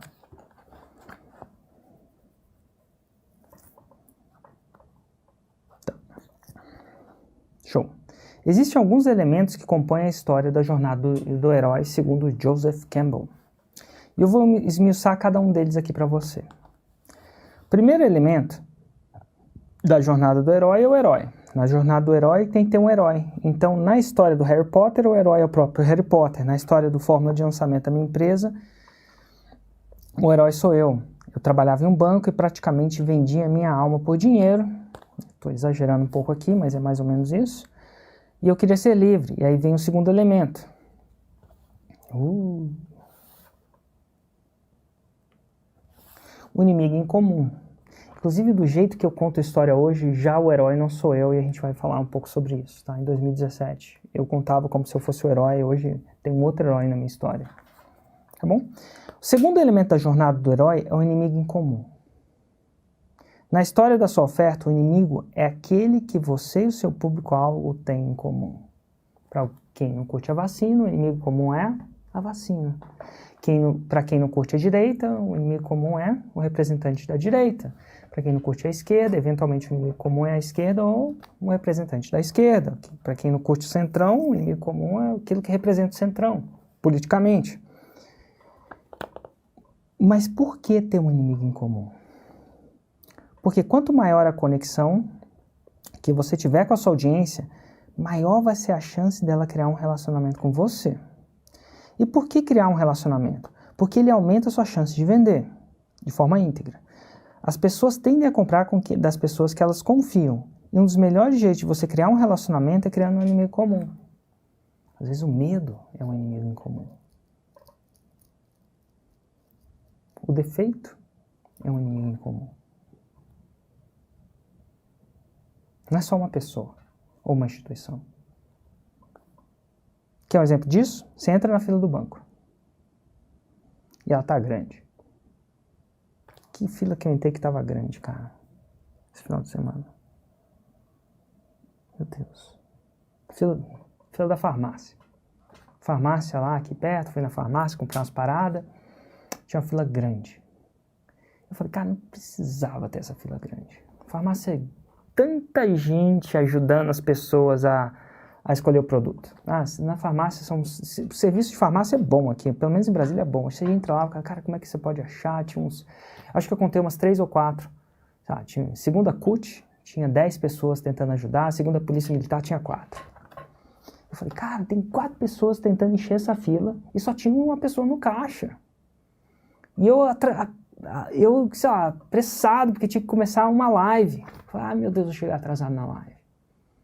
Tinha pegado um Uber e pedi encarecidamente pro Uber parar, assim, me espera. Cara, o cara não tem que esperar, ele tem mais que fazer, né? Não é parte do contrato. E ele falou assim, espera, é rapidinho, é. Ele tava no caminho do escritório, meu carro tá arrumando. E aí o Uber tava esperando, e eu preocupado com o Uber esperando. Falei assim, cara, será que ele vai esperar? Será que ele não vai esperar? Aquela fila grande, aquilo tava me irritando. Quem era meu inimigo comum naquela hora? Falta de organização que eu achava que a farmácia tinha naquele momento. Você já deve ter passado isso. Você entra na fila do banco, hoje em dia ninguém vai no banco, mas vai na farmácia. E ela tá grande. E em 2017 as pessoas iam no banco, né? Vai vendo como é que a coisa tá mudando. Se você xingar o banco e falar que ele devia ter mais caixas, provavelmente você vai fazer uns 3 amigos na fila. Ou amigas. Nesse exato momento, vocês e as demais pessoas têm um inimigo comum. Vocês estão todos unidos contra o banco. Meu Deus, todos unidos contra... Meu Deus, devia ter mais caixa. Quem nunca teve um inimigo comum com a... Cara, quando você vai viajar, como é que chama isso? A companhia aérea. Pelo amor de Deus. A companhia aérea é o inimigo comum de muita gente. Não é? Você faz amigo. Se quiser fazer amigo, você não vai pra balada. Você vai pra fila da companhia aérea que solta o verbo lá, porque vai estar maior do que devia, vai ter atraso, vai ter remarcação, vai ter tudo. Você vai ficar um cara mais influente, com o maior amigo do mundo. Reclama. Você faz amigo. Voltando à minha história, quem era o meu inimigo comum com o meu público? Trabalhar demais, vender seu tempo por dinheiro. Esse é o Érico 2017, tá? O Érico 2022 tem outros inimigos comuns. Isso vai mudando, tá? Não poder ver os filhos, não é que não poder ver os filhos, ou não ver tanto quanto você gostaria. Não ter tempo de investir demais e não sair do lugar. Não ter tempo, investir demais, né? Investir tempo, não sair do lugar. Ser uma mola encolhida. Eu chamava disso, cara, me sentia uma mola encolhida naquele banco. Sabia que eu tinha potencial, sabe? Mas sabia que a vida era mais que aquilo. Mas me sentia encolhido. Por quê? O banco me encolhia. Por falar nisso, a história que você conta para o seu público tem que ser sempre real. Isso é fato. Nunca eu falo isso, estou repetindo porque é importante. Ela não pode ser inventada. Mas, Érico, e se eu não tiver uma história para contar? Fica tranquilo, mais à frente eu vou te ensinar como você pode orquestrar isso e ainda contar uma história real. Então, paciência, jovem gafanhoto. Então, a gente voltando da história, a história tem alguns ingredientes, segundo Joseph Campbell. Tem herói, tem inimigo em comum. Ela tem a grande ideia. A grande ideia. Vamos recapitular, um herói tinha um inimigo, estava passando por um perrengue com ele, até chegar a uma grande ideia. A grande ideia é o momento da transformação. É um momento da virada. Eu chamo de grande ideia naquela época, hoje eu chamo o momento da virada. Toda história tem um momento da virada. E se você vê um vídeo, um bom filme, sei lá, Star Wars, o próprio Harry Potter, e você começa a falar, cara, qual foi o momento da virada aqui? Qual foi o momento em que a pessoa só passava os perrengues e ela começou a trilhar, a curva só estava indo para baixo, e a curva volta e começa a ir para cima? Qual é o momento da virada? Ou vários momentos da virada. Mas ela tem momentos da virada, toda história tem um. A sua história, essa grande ideia, o momento da virada, como eu chamo, vai libertar o público do seu inimigo em comum. No meu caso, a grande ideia, a grande sacada foi trabalhar com negócios digitais. Esse é o momento da virada. Construir um negócio no qual eu gosto de trabalhar que me dá liberdade de tempo. O digital, o mundo paralelo é diferente. Posso estar aqui, de onde eu estou, com um celular ou com uma câmera. Se você está me vendo no YouTube, eu estou usando uma câmera. E está atingindo, nesse exato momento, 978 pessoas. Para eu fazer isso ao vivo, você não tem noção do que eu ia ter que fazer. Eu já fiz. Eu tenho noção. Alugar lugar. Você tem que ter até uma ambulância fora do lugar. Tem que ter alugar uma ambulância. Né? Tem uns requisitos, se você fazer evento, você tem que ser muito íntegro em relação a isso. Tá bom? Então tem o momento da virada. Então a grande ideia, coloca em parênteses aí, o momento da virada.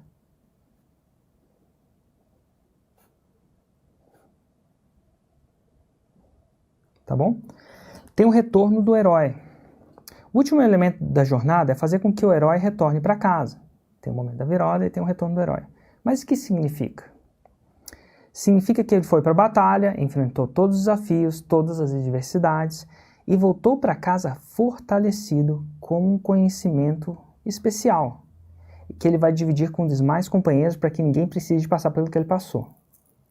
Na nossa história tem isso. Na sua história, o retorno do herói é o momento em que ele comunica para o seu público a solução para o inimigo comum. Na minha história, por exemplo, um dos principais inimigos comuns é a falta de tempo. Então, a grande sacada que eu divido é a possibilidade de trabalhar menos, ganhar mais, se você trabalhar com negócios digitais. Assim, eu procuro evitar que meu público caia nas garras do meu inimigo comum.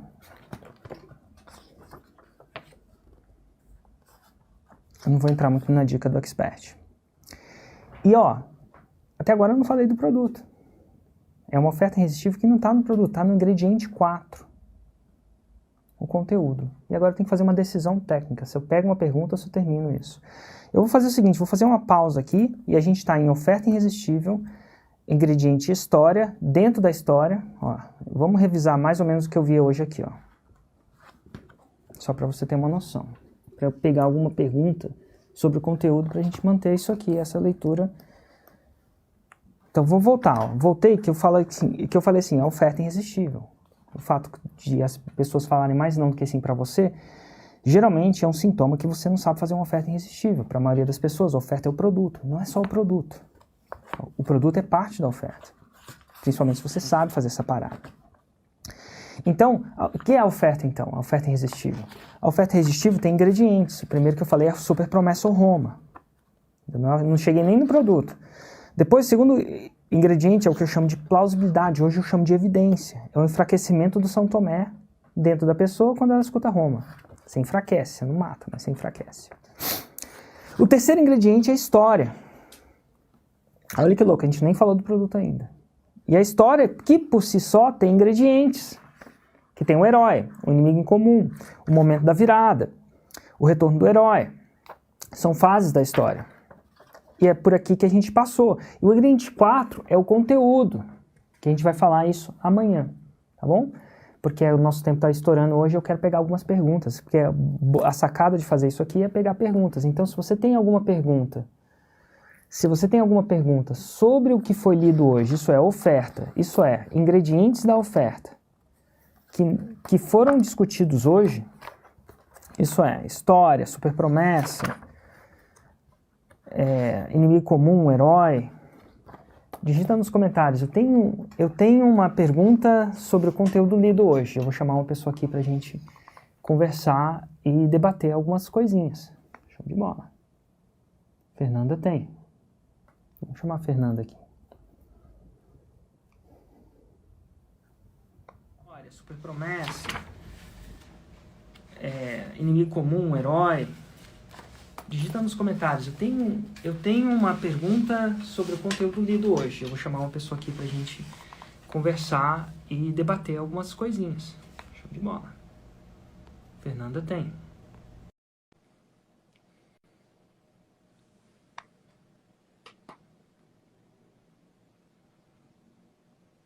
Oi, Fernanda, tudo bom? Oi, tudo bom? Eu vou desligar o YouTube na televisão aqui para não ficar dando eco. Tá, eu vou pegar meu headphone. Segura um pouquinho.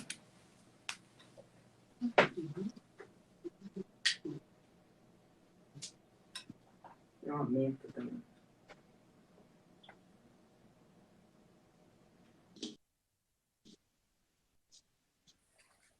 Show, você me ouve bem? Ouço. Uai, você fala de onde? É de Brasília. Que legal. De onde de Brasília? Eu sou de Brasília. Asa Sul. Uai, que legal. Pertinho do parque. Pertinho do parque. Pertinho de onde? Pertinho do parque, no fundo do parque. Que legal. Show de bola. Então tá bom. Você já está acompanhando a primeira live que você acompanha ou você já acompanha algumas outras? Não, eu já acompanho algumas outras e tô lendo o seu livro também. Comprei. Que legal. Você comprou, que legal. E só dizendo para quem não sabe como comprar, você pode fazer download gratuito, imprimir, se tiver de R$25 for muito para você, ou 29, não sei quanto que tá. E se você comprar, os meus direitos autorais vão para instituições, 100% deles vão para instituições De caridade mesmo, né? É uma palavra. Mas Eu e ainda aí? preciso grifar, então eu quis comprar o físico. Ah, imagina, eu também gosto do físico. Quando eu tô escutando e lendo, eu aprendo mais. Até quando eu escuto. Mas qual a sua pergunta? Vamos lá, deixa eu te ajudar. Bom, eu tenho uma empresa de revisão, tradução, transcrição de áudio, enfim, é uma assessoria do mundo acadêmico. A gente apresenta soluções para o mundo acadêmico, para pesquisadores, mestres, doutores, mestrandos, doutorandos, até editoras de livro, etc. Que legal. E Que tipo, acaba que meu... perdão, que Oi, tipo de solução? Dá um exemplo, só para eu concretizar aí. certo. Quando eu vou contar uma pequeníssima história, porque já que a live é sobre história, né, contar Certo? história também. Eu fiz mestrado na Universidade de Brasília, na área de educação, e lá eu encontrei o problema do meu público, que era também um problema meu. Porém, como eu sou da letras e já trabalhava com revisão, acaba que não era um problema assim que tão pulsante em mim, mas eu vi nos meus colegas, né? O problema é que a pós-graduação no Brasil, ela é um mundo solitário, né, em que você só tem como leitor dos seus textos o seu orientador. Esse orientador, ele também é super demandado e ele não tem, chega um ponto da sua escrita, né, que você vai ficando cada vez mais solitário porque tanto você como o orientador, ele está muito envolvido naquele objeto de pesquisa. Consequentemente, o texto não vai para frente. Você fica com um bloqueio de escrita, o orientador não consegue te orientar mais, e aí você tem que, ou você pode, né, botar amigos para ler, que não serão as mesmas pessoas, não terá uma qualidade de resposta para você. E o outro público que pode ler seu texto, né, que deve ler seu texto, na verdade, é o revisor de texto.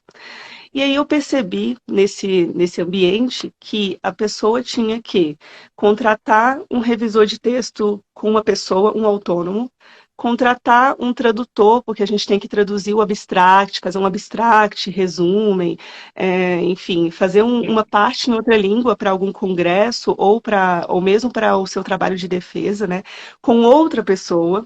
Aí, e também outros serviços que nem existiam, como, por exemplo, quando eu faço uma roda de conversa, ou quando eu faço uma entrevista, um estudo de caso qualquer, quem é que vai transcrever depois isso tudo? O próprio pesquisador. Ou tem que comprar um software, tem que experimentar. Esses softwares muitas vezes não coloca pontuação direito. Aí, mais um clique na minha cabeça. Olha, não tem ninguém para transcrever o áudio. Vamos transcrever isso aí.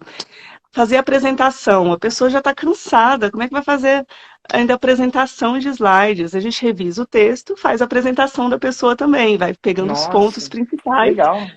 Então a gente cercou, vamos dizer assim, todas as dores e colocou no mesmo lugar. Ao invés da pessoa ficar pedindo para um, para outro, Ela eu vai no coloquei tudo lugar. numa mesma empresa. Que legal. Sim. Você É me deu uma super boa noção. inovadora, inclusive. É super inovadora. Eu já fiz pesquisa, não tem nenhuma empresa no país que faz isso tudo e é mais profissional autônomo do que empresa, de fato. Total. E Ó, e aí, eu vou te falar algumas coisas só, antes de deixar você perguntar, né? Olha, eu fiquei claro para mim os seus inimigos em comum: a solidão, o cansaço, o uhum, retrabalho, é, o desgaste. sim, Inimigos em comum, daqueles que estão numa pós. Não precisa sim. ser assim, né? Não, não precisa. Não E a precisa ser chance solitário, são, pode ser mais leve. e a chance são que você passou por tudo isso, Sim, eu posso contar né? a minha própria história. Você passou por tudo isso, e a sua história vai conectar com aqueles que passam por isso. Assim como a minha Exatamente. história de, sei lá, me sentir uma mola encolhida no banco, se conecta com algumas pessoas que trabalham em banco. Às vezes eu falo, eu tinha que vender alguma coisa que eu não acreditava. Quem trabalha em banco deve ter passado por uma coisa de. O banco tem um pouco disso, sabe? E nada de errado, é uma parte normal do banco de bater meta, Uhum. aquela coisa toda. Mas enfim, de alguns bancos, inclusive, nada de errado, é só o que eles fazem, né? Alguns bancos fazem. Mas e aí? Vai, E continua. aí que o meu, não sei se vou usar o termo certo, mas o meu avatar está bem segmentado, embora todos estejam ali no mundo acadêmico. Uhum. Eu tenho um grupo que é de mestrando e doutorando, que tem suas dores próprias, né? que basicamente são esse é o maior público da gente. Mas aí acabou que os mestrandos e doutorandos chegaram e recomendaram para os próprios orientadores. E aí eu tenho todo um público de professor universitário, então já passou por essas dores e eles estão do outro lado. Às vezes eles estão causando a dor nesses orientandos, sabe? Sim.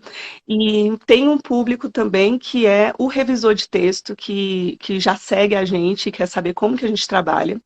E aí, para esse público especificamente, já é uma outra questão, já é assim, ensinar como que a gente faz, vender, a gente está produzindo material agora para vender para dar e-books e depois vender cursos e tudo mais.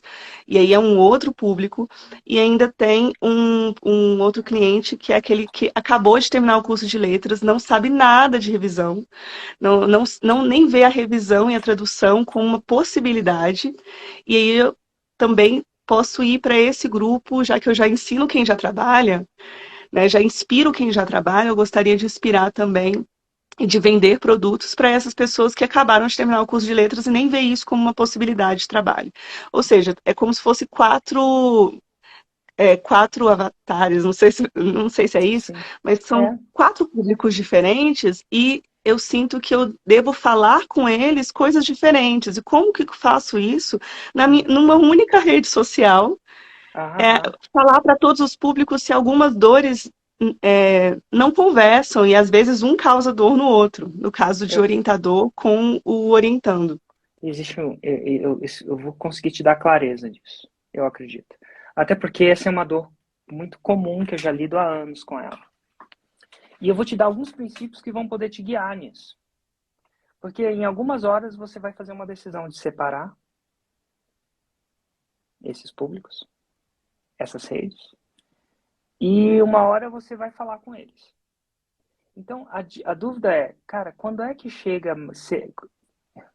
quando é que é mais eficiente para mim separar essas conversas? E quando é mais eficiente para mim não separar? Porque se for mais eficiente para você como empresária, empreendedora, você vai fazer o que tem que ser feito. Se você estiver fazendo alguma coisa que está prejudicando o seu avatar, ou algum dos seus avatares, e tiver que fazer essa cirurgia, você vai fazer essa cirurgia. Vai separar. Fazer uma como é que chama? Diáspora. E aí eu vou te falar o seguinte. A rede social, ela deve ou não ser separada, ou a comunicação deve ou não ser separada, quando essas pessoas não têm um objetivo comum. Então, primeiro eu vou te tirar do seu mundo e vou te botar no meu.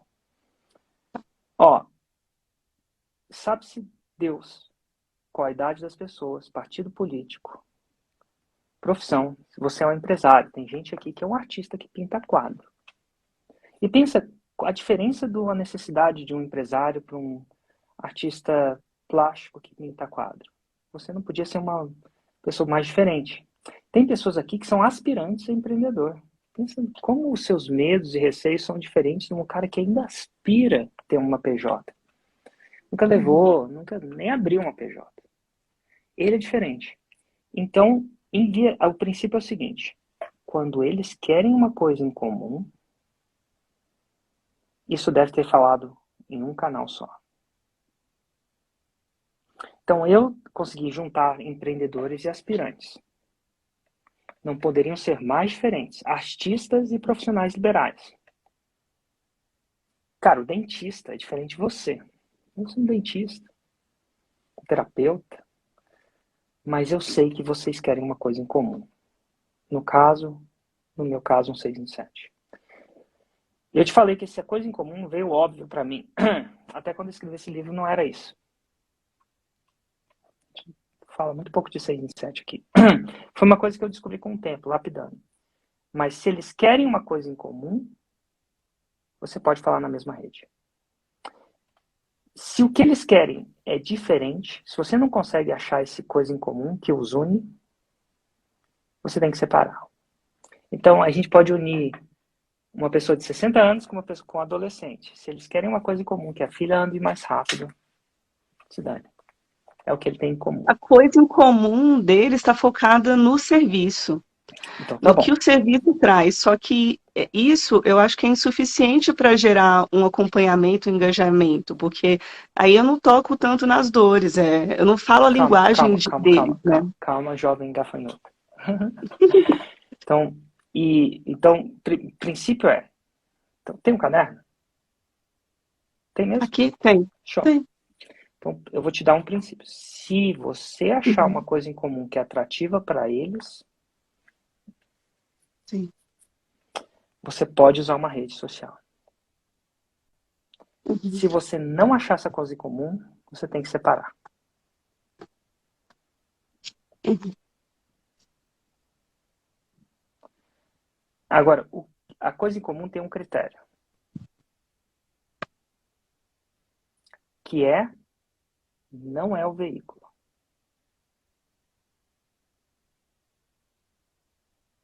Então, a coisa em comum não é o veículo. Uhum. O veículo, ferramenta, veículo, método. A coisa em comum é o destino. Se você Uhum. tem um destino em comum entre eles, uma Roma em comum, você pode botar nesse avião pessoas de diferentes tipos, diferentes avatares entram no avião. Mas todos eles têm que chegar a uma Roma. O seu serviço é um veículo. Ninguém compra o seu serviço, paga para ter o serviço por si só. Eles pagam por um meio, por uma razão. Uhum. Ninguém entra no avião aleatoriamente. A gente quer chegar a Roma, ou a Paris, ou Rio de Janeiro, ou a São Paulo. Uhum. Então, se você não tem um destino em comum entre eles, é importante que você separe as comunicações. Porque se eu estiver falando do Japão, para quem quer ir para o Rio de Janeiro, não adianta.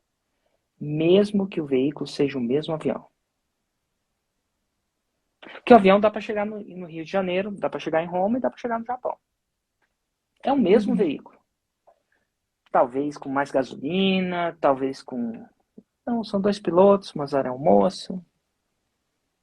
É o mesmo veículo. O avião serve para as duas coisas. Mas o destino, o que une as pessoas, é o destino. Então, eu achei um destino que fala para os dois. O meu veículo, eventualmente a gente vai chegar nessa parte que são a arte de lançar. Eu estou indo com calma porque precisa de uma base. Ela gera várias coisas. Arte de lançar digitalmente. Negócios digitais. Mas e é isso que une as pessoas. Então, a pergunta é, existe um destino em comum para todos eles? E se a resposta for... E a gente começa pensando assim, qual que é o destino, não o veículo? Qual que é o Sim. destino do mestrando do doutorando? Você vai escrever. O destino que ele quer é isso aqui. O que ele quer, por exemplo? Dá uma ideia. Assim, bem sem... O mestrando e doutorando quer ser professor universitário, via de regra. Certo. Fechou. Uhum. E quando ele está defendendo a tese, antes disso, né, ele quer o quê? Ele quer ser Quando ele reconhecido na área acadêmica. Ó, você me falou que os medos dele é solidão e desgaste. Ah, não é só isso, tá? Mas a gente não tem tanto tempo assim, então eu peguei Uhum. solidão e desgaste. Sim. Ele quer defender a tese dele sem solidão e sem desgaste. Com o mínimo de Uhum. solidão possível, com o mínimo de desgaste. Uhum. Se você ainda, se ele tiver tudo isso aí, ele vai gastar menos tempo e vai ter menos desgaste? Vai. Eu tô chutando que sim. Ele vai estar menos Uhum. só? Com certeza. Com certeza. É isso que ele quer. Menos solidão e menos desgaste. Verdade. Quiçá ele vai defender a tese dele mais rápido. E eu não Uhum. estou falando rápido no sentido de com menos esforço. Uhum. E de forma íntegra. Sim. Quiçá até melhor. Sim. Vai ter Então, menos problema com banca, com as bancas, porque a gente já resolve os problemas antes da banca. por exemplo, Uhum. isso é o que ele quer. O orientador pode querer isso também. Que seus doutorandos resolvam suas teses com menos tempo. Eu estou falando assim, super superficialmente. Menos Uhum. tempo, menos desgaste. E melhor. Sim. Sim. Então, o seu processo é quase se fosse a ponte aqui de Brasília, a ponte JK. Ela liga a margem sul do lago com o centro de Brasília. E dá para ir sem a ponte? Dá. Se não tivesse ponte nenhuma, dá. Tem algumas maneiras de se fazer isso. Você roda o lago. No começo de Brasília não tinha ponte nenhuma. Você roda o Uhum. lago, vai até o aeroporto e roda o lago e anda lá. Vai demorar mais tempo. Se você quiser demorar menos tempo, você pega uma balsa. Acontece na Ponte Rio-Niterói. O cara vai de balsa. Mais tempo. Mais risco. Balsa é mais arriscado que ponte, ponto. Por isso que tem bote salva-vida. Não tem bote salva-vida na ponte por uma razão. Então, o seu processo é uma ponte. Mas o que eles querem não é a ponte. Então, eu não quero a ponte. Eu quero chegar no centro de Brasília mais rápido, se eu moro no Lago Sul, que é onde eu moro. Uhum. Então, o que une todos os moradores do Lago Sul, A ponte. a ponte. Mas não é a ponte em si. É a vontade de chegar no seu trabalho mais rápido. Certo. Uhum. E se eu fizer... E o veículo é uma ponte. Enquanto a ponte nos unir, você pode colocar isso no negócio. De um ponto de vista, quando a ponte não nos unir, não dá para falar da mesma coisa. Vou te dar um exemplo onde a ponte não une. E o veículo é a ponte. Tá bom? Uhum. Vamos supor que você ensine artesanato. Tem 2 destinos clássicos no artesanato. Algumas pessoas fazem artesanato, eu falo isso porque eu tenho alunos que fazem. Eu não faço, mas tenho alunos. Algumas pessoas têm o artesanato para a geração de renda. Elas pensam o artesanato como uma geração de renda. Algumas pessoas usam o veículo do artesanato como uma terapia. Vou te dar um exemplo de 2 pessoas que usam o artesanato como uma terapia. A minha mãe, ela faz os tapetes dela, os bordados, e ela não sabe onde enfiar isso. E minha mãe não quer ganhar mais dinheiro. Não estou falando que ela não queria se entrasse na conta dela, mas eu não quero se esforçar para isso. Ela não podia se importar menos, ela mora na roça. O que ela quer? E ela tem uma vida, não estou falando, uma vida confortável. Ela vê os netos quando ela quer. É por isso que ela se aposentou. Se fosse dinheiro fosse uma possibilidade mais importante para ela, não teria se aposentado. Minha mãe faz por terapia. A Ju, a minha esposa, faz artesanato por terapia. Ela já comprou um curso de bordado. Hoje em dia ela está fazendo pintura de mandala. Você acredita nisso? Ela fica pintando mandala. Cara, e ela compra uns mandala, assim. Mandala é uma coisa muito louca. E ela fica horas. E mais horas. E mais horas pintando mandala. Ela gosta disso. Isso deixa ela mais calma, deixa ela mais feliz. A ponte, o artesanato é o mesmo. Mas se você chegar para minha mãe e falar assim, ganhe dinheiro com tapete ou bordado, minha mãe não quer. Ela não quer a ponte para isso. Se você chegar para minha esposa hoje e falar assim, ganhe dinheiro vendendo mandala colorida, ela não quer.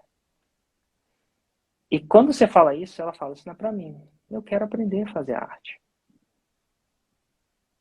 Então, nesse caso, a ponte é a mesma, o artesanato. Mas o destino é completamente diferente. E o destino da grana aliena minha mãe no artesanato. E a minha esposa também. Mas não aliena muita gente. Assim, cara, de repente tem gente que quer unir o útil ao agradável. Tudo bem. Quer fazer 5 mil por mês vendendo mandala. Tem uma aluna minha que ensinava as pessoas a fazer 5 mil por mês. Não sei se é 5 mil.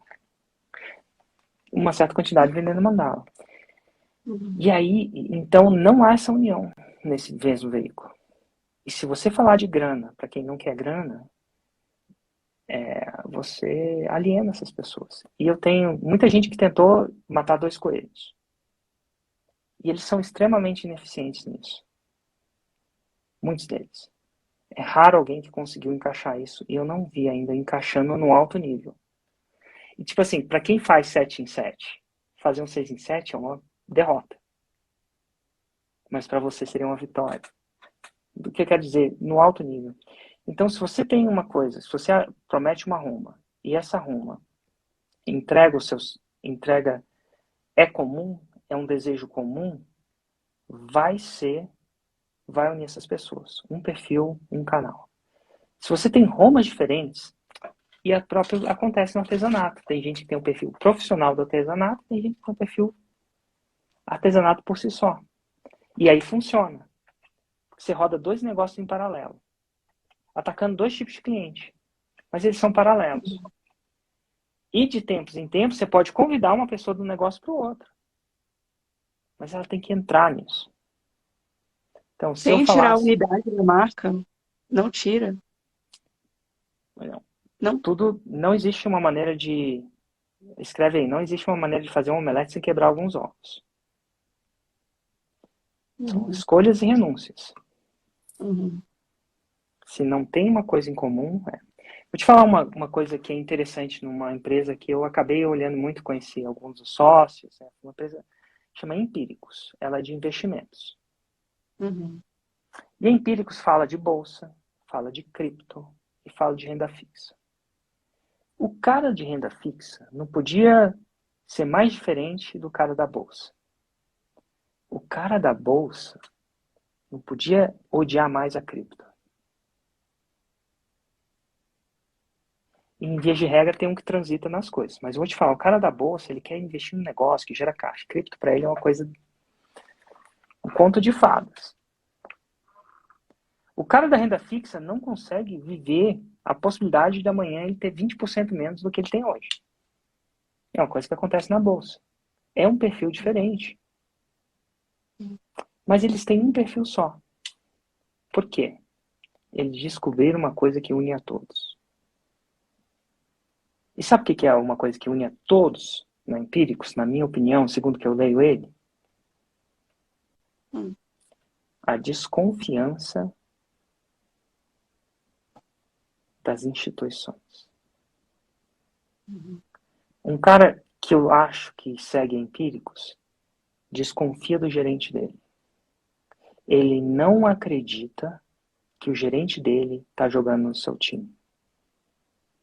Ele acredita que o gerente dele está jogando no time dele.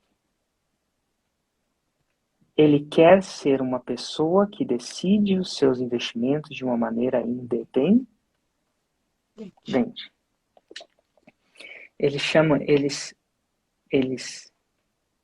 O que une muitos, e eu estou falando isso sem saber se é esse o design deles e o design muda. E eu estou falando isso de uma leitura... Lembra que eu dei uma opinião ao que une você, é o desgaste, a solidão? Mas o cara da Empíricos descobriu isso. E ele ataca a instituição. Em via de regra.